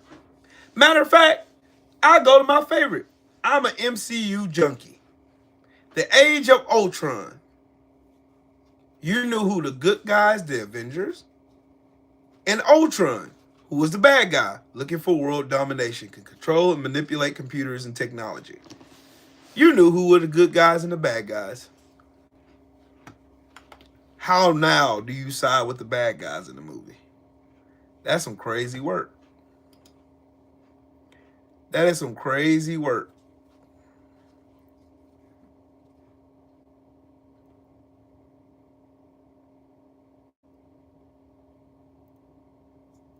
MAGA translate. Oh. What it stand for? The word MAGA in Japanese can mean evil, confusion, complication, or distortion. The word MAGA in Portuguese can mean magician or witch. The word MAGA in Italian can mean sorceress or witch.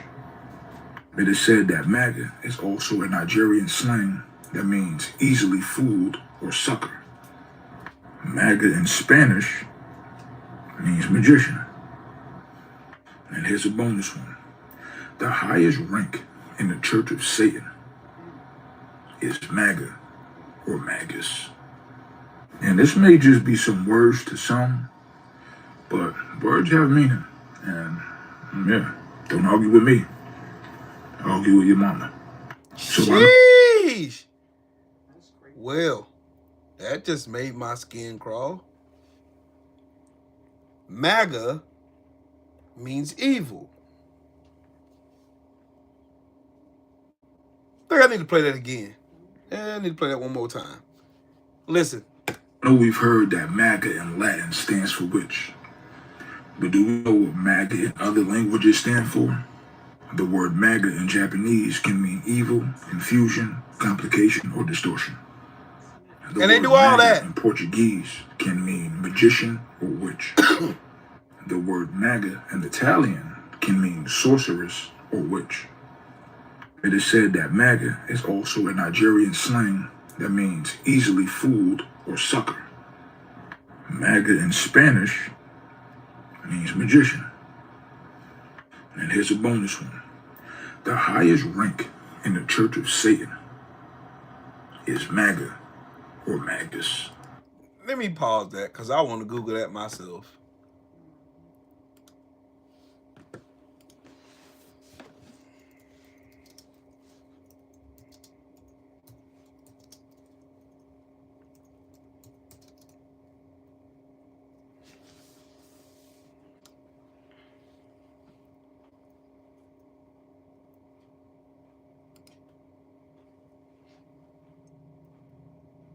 Confusion, complication, distortion. Yep, it checks out.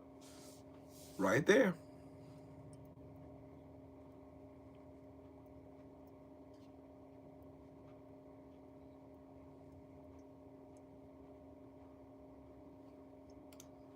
MAGA definitions in the Wisdom Library. Ooh.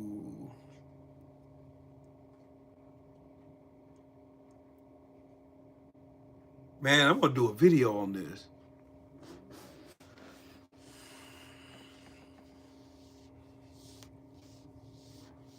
Yeah. Boy, what he said in that video is true. I just Googled it.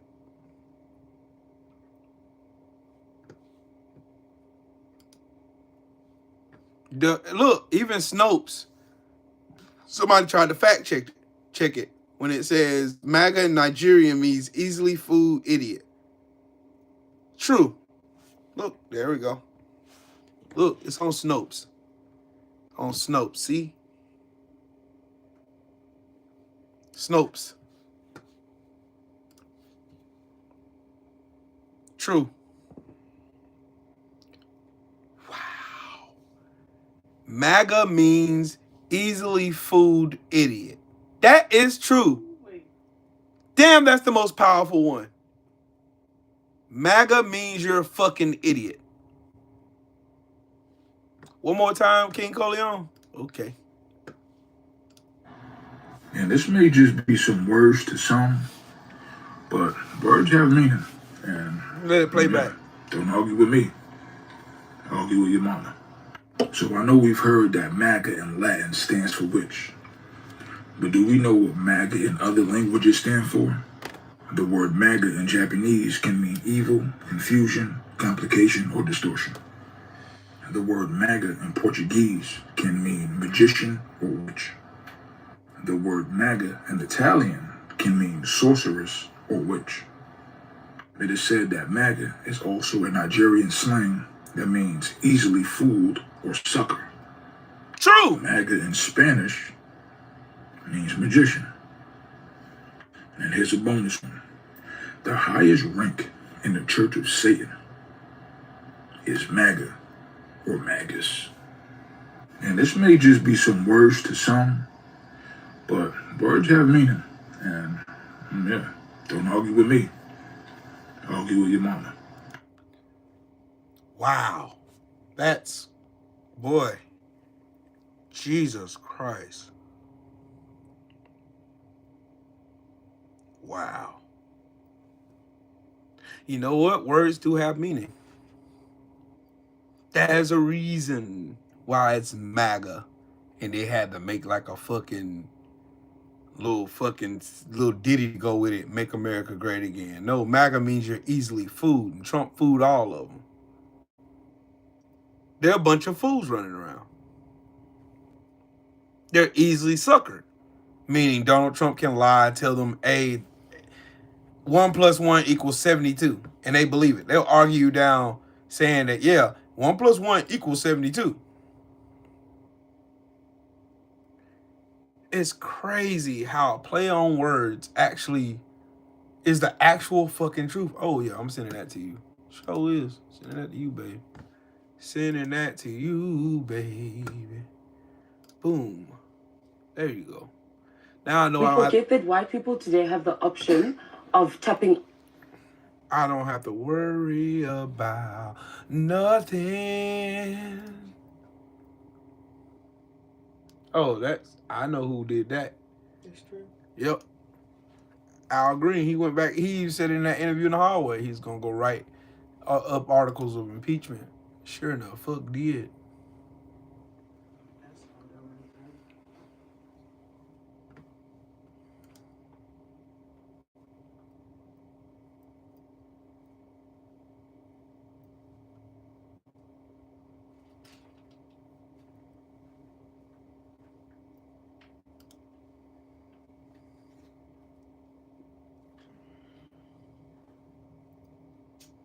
Show y'all why y'all shouldn't fuck with Walmart.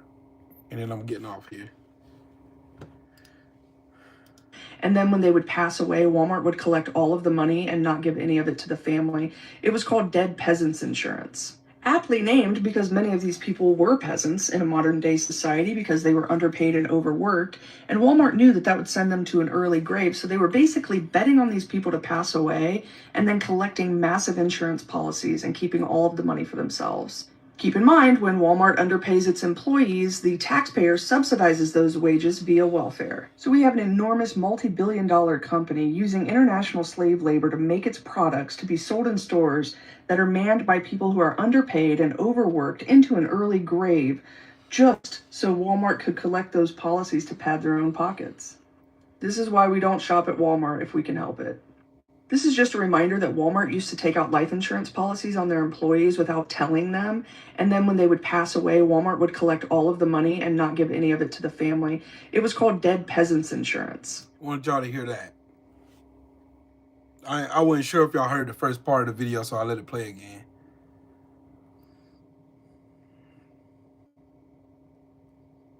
Say what you want, but Elon focused on his money. Y'all focused on him. Because he's fucking with our money. That's why.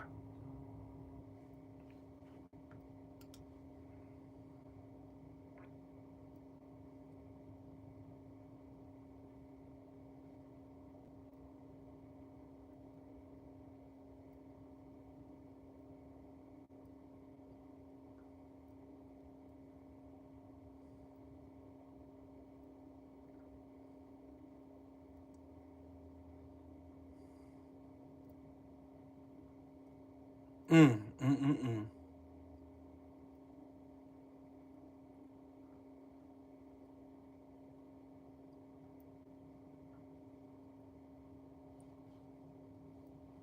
Oh. And in the space of a month, he has sent the United States hurtling towards not just authoritarianism, but dictatorship. I do not use those words lightly.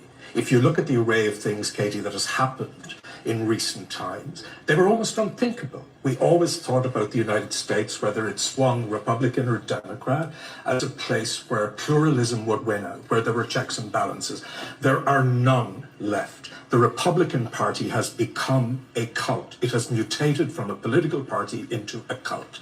And this is a moment of extreme danger for the United States, for Europe, needless to say, for Ukraine. In fact, I would say in European terms, it is the most perilous moment we have had since the 1930s. It's that serious.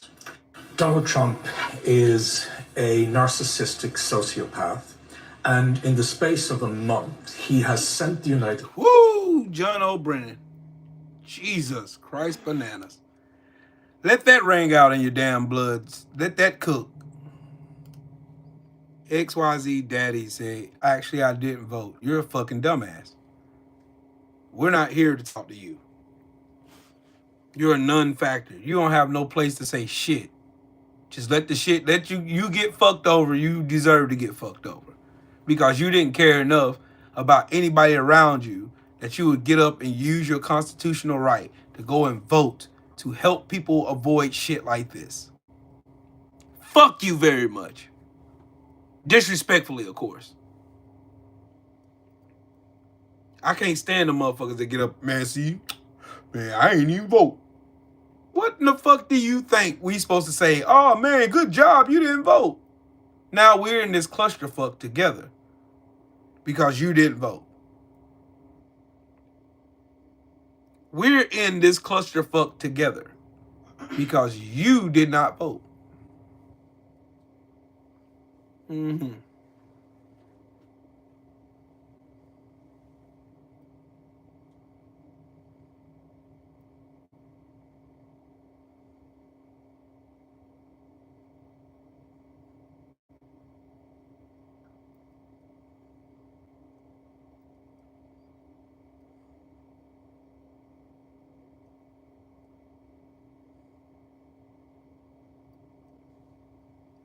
I show you why I do these videos. I tell y'all why I do these videos. I do these videos because this fucker Donald Trump wants to roll us into a dictatorship because he envies the power that Vladimir Putin, Kim Jong-un, and Xi Jinping has. He wants to be them. He's openly said it before. Plenty of times.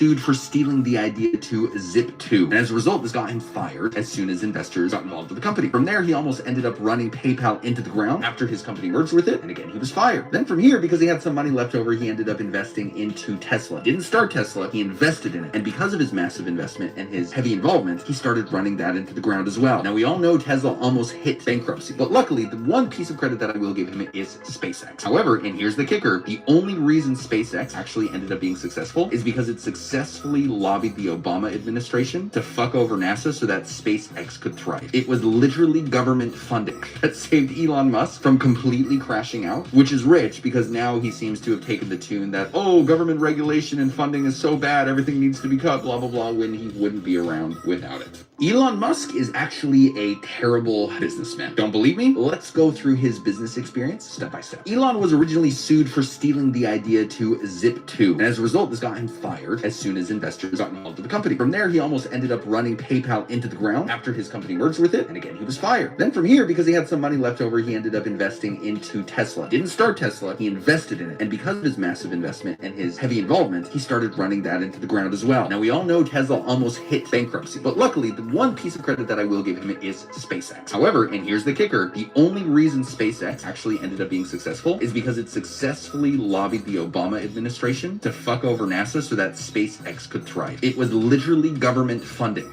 that saved Elon Musk from completely crashing out, which is rich because now he seems to have taken the tune that, oh, government regulation and funding is so bad, everything needs to be cut, blah, blah, blah, when he wouldn't be around without it. Elon... Hey, Sheldon, I hope you get to feeling better, bro. I've been on live for about shit, almost 3 hours. Well, 3 hours. Elon, look, when I tell y'all that Elon Musk and Donald Trump are one and the same, do y'all believe me now? Do y'all believe me now? Do you believe me now? Donald Trump and Elon Musk are both one and the fucking same. Colossal fucking business failures. But lucky thing that saved them was money. I hope you don't got the flu or something, Sheldon. That would have sounded like to me. Both of them are fucking habitual liars.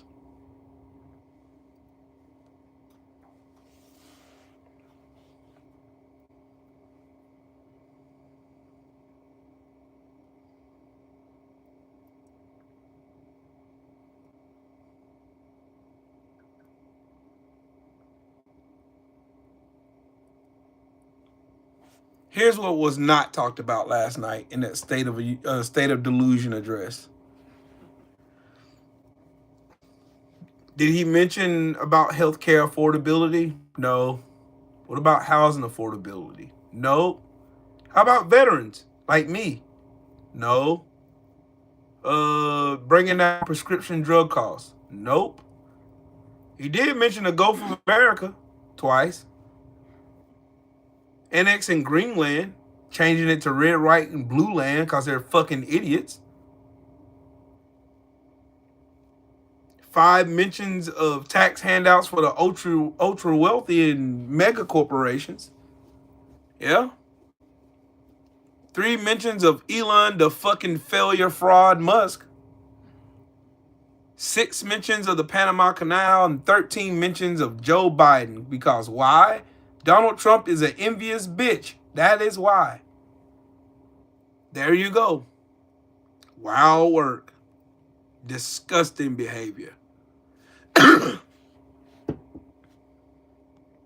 Disgusting behavior. Disgusting behavior.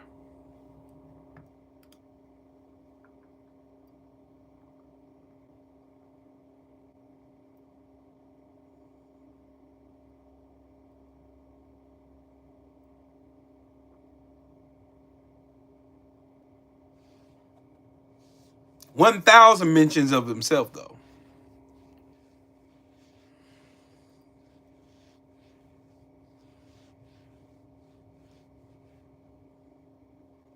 Let's hear about Marco, the fucking puppeteer Rubio, shall we?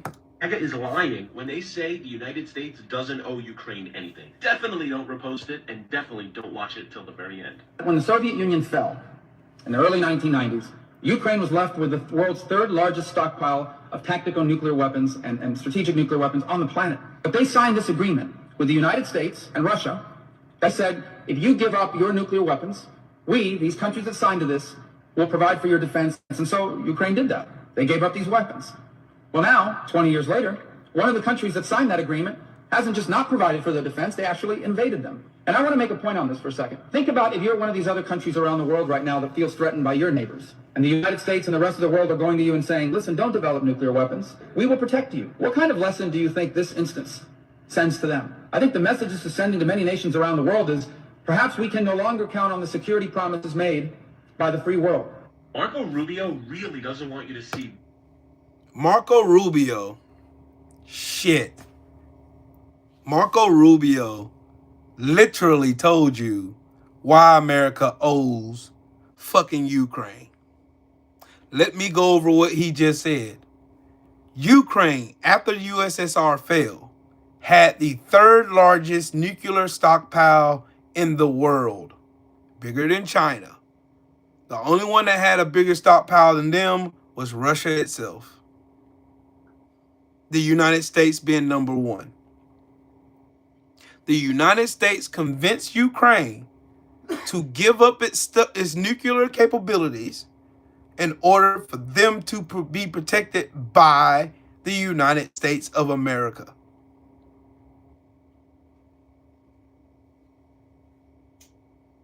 That is why you should shut the fuck up about Ukraine getting funding from the Americas. That's why you should shut the fuck up when we send weapons over there for Ukraine to use in their fight against Vladimir Putin. We owe them. Quite simply, we fucking owe them. Or else give them their nuclear weapons back that you stole. So now Donald Trump, who don't know shit about fucking history or anything, give them their shit back. Oh, we're sending billions of dollars to Ukraine. Yeah, because we fucking owe them. America opened its big ass mouth and told those people, we will protect you under Article 5 of the NATO agreement. That is a fact. When Russia annexed Crimea in 2014, they violated a treaty. Putin violated 25 treaties for peace and ceasefires. The only reason Ukraine could not join NATO is because they were afraid they were going to upset Russia and they would try to invade them. They invaded them anyway, so they would have been better off just going in and joining NATO.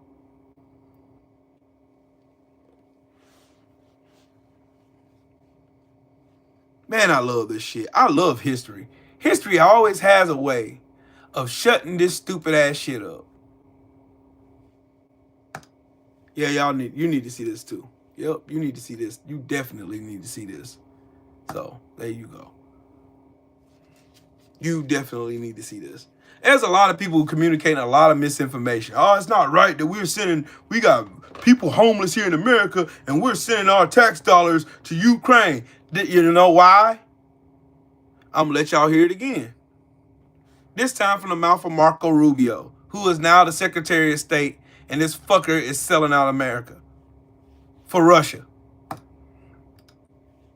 This video that proves MAGA is lying when they say the United States doesn't owe Ukraine anything. Definitely don't repost it, and definitely don't watch it till the very end. When the Soviet Union fell in the early 1990s, Ukraine was left with the world's third largest stockpile of tactical nuclear weapons and strategic nuclear weapons on the planet. But they signed this agreement with the United States and Russia that said, if you give up your nuclear weapons, we, these countries that signed to this, will provide for your defense. And so Ukraine did that. They gave up these weapons.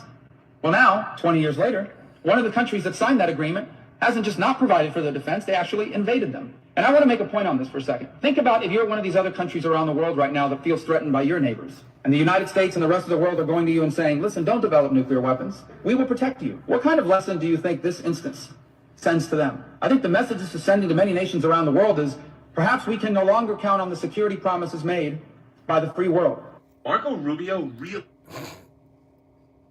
Wow. I can watch this video over and over and over again.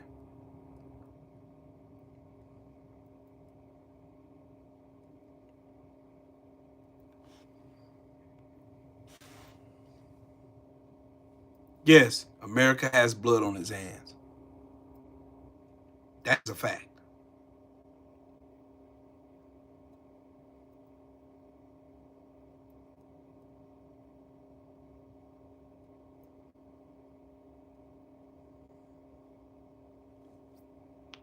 That is exactly what I told y'all the other day, Sunday, matter of fact. The proliferation of weapons. They signed a proliferation treaty, which means they gave up their nuclear capabilities. And America promised that they will defend them under Article 5 of the NATO agreement, which is the reason why Ukraine never joined NATO. They had an agreement between the United States, Russia, and Ukraine. Russia violated that treaty multiple times. They violated it when they annexed Crimea. They violated it. They violated most recently in 2019. And they just violated it 3 years ago by invading Ukraine. We owe them. They need to be sending rockets, fucking tow cannons, everything over there.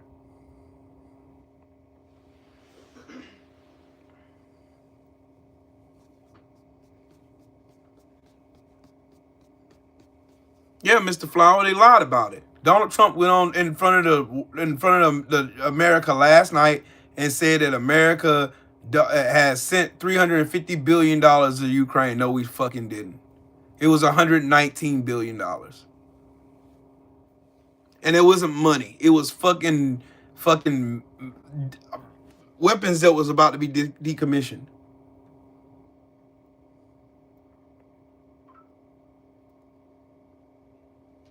So you're here to learn better, Matthias. You're here to learn fucking better. Make better fucking decisions. Yep, Russia killed Americans. There's Americans over there.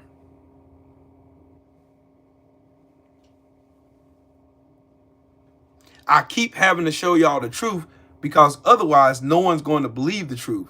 They're going to say, no, we're just giving them money just because. We're just giving them money. No.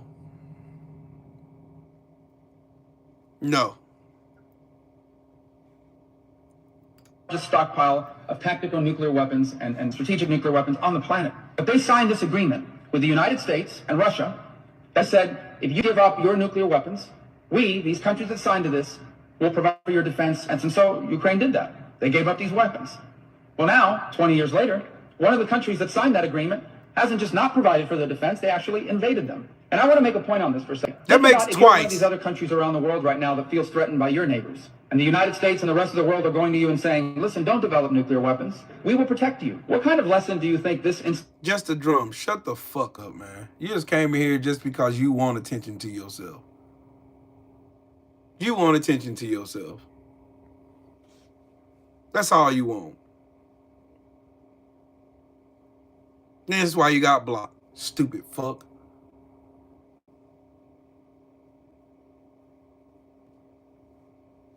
Oh, let's hear what Canada. I need you to step to the front. Because, baby, when I tell you Canada is for this fuck shit, they are for the fuck shit. 100% tariffs on Tesla. Canada really said, baby, oh, this what we doing? Okay, let's do it for real then. 100% tariffs on Tesla. What? But look, after I heard that right, why did I mosey on over to Twitter to be nosy? Baby, Tesla is advertising 0% down and 0% APR.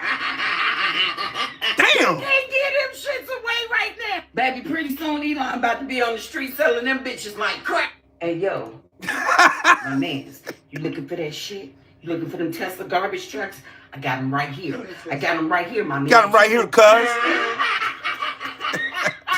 But the icing on the cake, baby, Tesla stock is tanking, and I'm here for it. Don't mind the scarf, y'all. I'm getting ready for work. But can I just say, let me tip my fucking hat to Canada right now. Canada, I need you to step to the front. Because, baby, when I... Canada said, oh, y'all, you want to fuck around, huh? I want to see Tesla's stock price. That's what I want to see. I want to see. Oh, shit. That motherfucker's in the toilet. That motherfucker's in the toilet. That motherfucker's in the toilet. Lost 0.57 points again today. That motherfucker's in the toilet.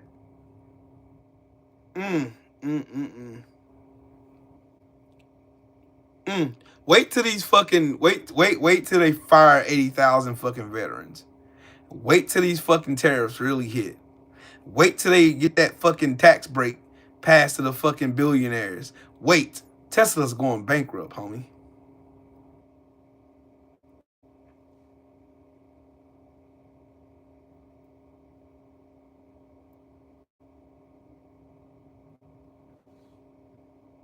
Shit.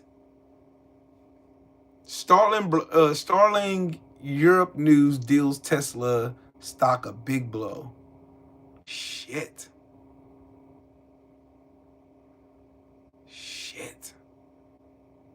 Tesla sales are sagging in the U.S. and everywhere else.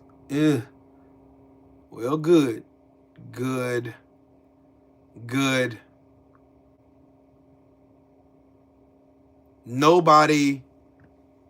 Tesla European sales continue to crash. Germany down 76% year over year. In February, declining negative 59% year over year in January. Sweden, Norway, Denmark, France, and UK all down 40% in February. Equally a disaster. God dang, just wow. Is nobody buying Teslas in Europe anymore? Nope. They're buying everything but Teslas. Good.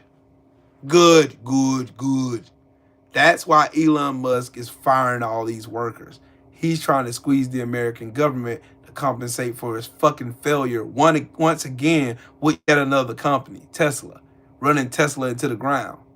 That's what the fuck he's doing. Cool. I'm here for all of it. I am here for the ignorant shit. I'm here for the ignorant shit.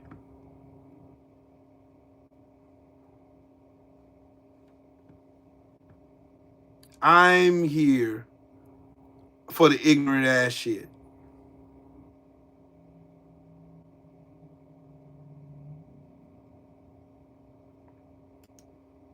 I'm here for all the ignorant shit. All of it.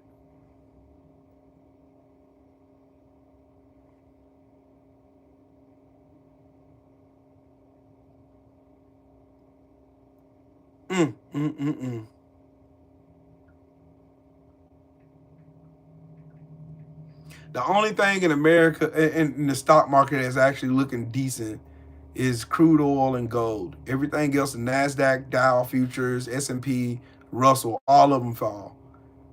All of them. The S&P by 9 points, Dow by 34, NASDAQ by 62, and the Russell by 5. Only thing really doing shit is pharmaceuticals and fucking oil. That's it. Oh yeah, Canada canceled Starlink too. That is right. They canceled their contract with Starlink. They said, fuck that nigga. Good. They plunged 76%. Damn. Boy, oh boy, oh boy. Boy, I love to see karma work its magic.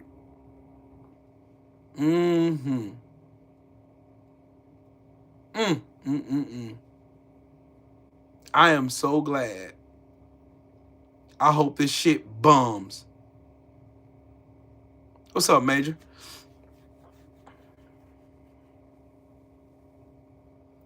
Hey, Jimmy, I'm with you, dog. Jimmy, I'm with you. I am with you, big dog. I feel like we being punked and Ashton Kutcher's just going to jump out and say, we got you. Back to normality. But nope, this is really happening. Really fucking happening. Really fucking happening. Motherfuck Tesla.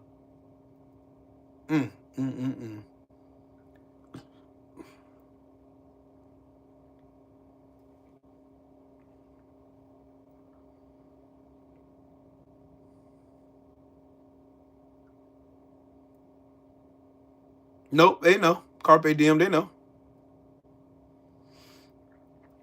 I can't wait.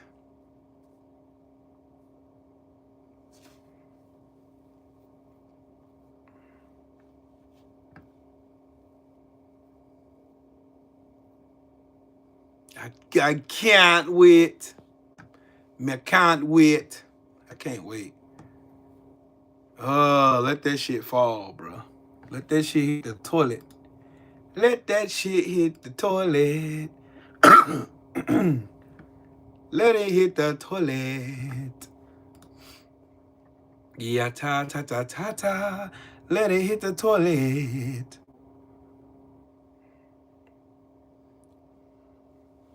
Just financial ruin for this piece of shit, bro.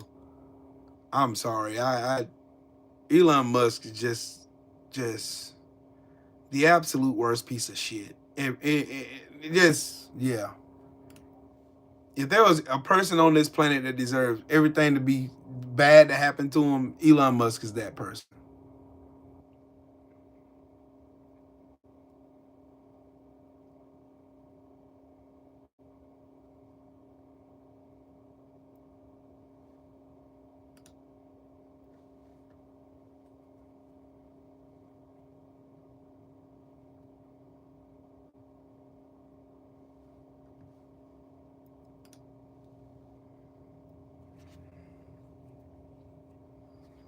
It literally feels like we've been punked for real. It feels like we're being fucking punked. And I don't like it. I don't like it one damn bit. At all, son. I don't like this shit. I don't like this shit at all.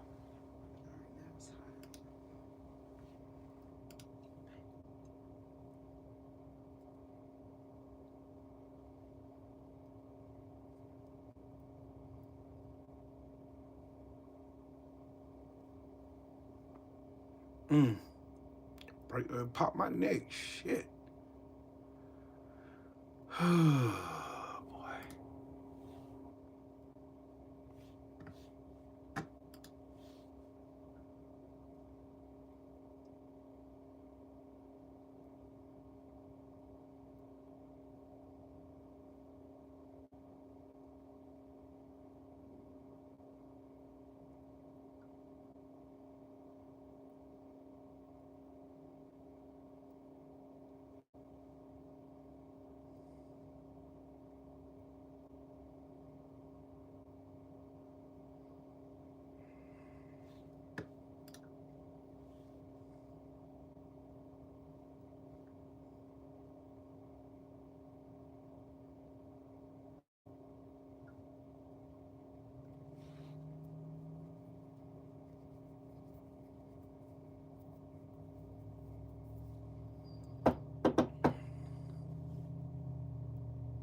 Boy, I tell y'all, the more and more I read this shit, the more and more this makes more sense to me. That makes more sense to me.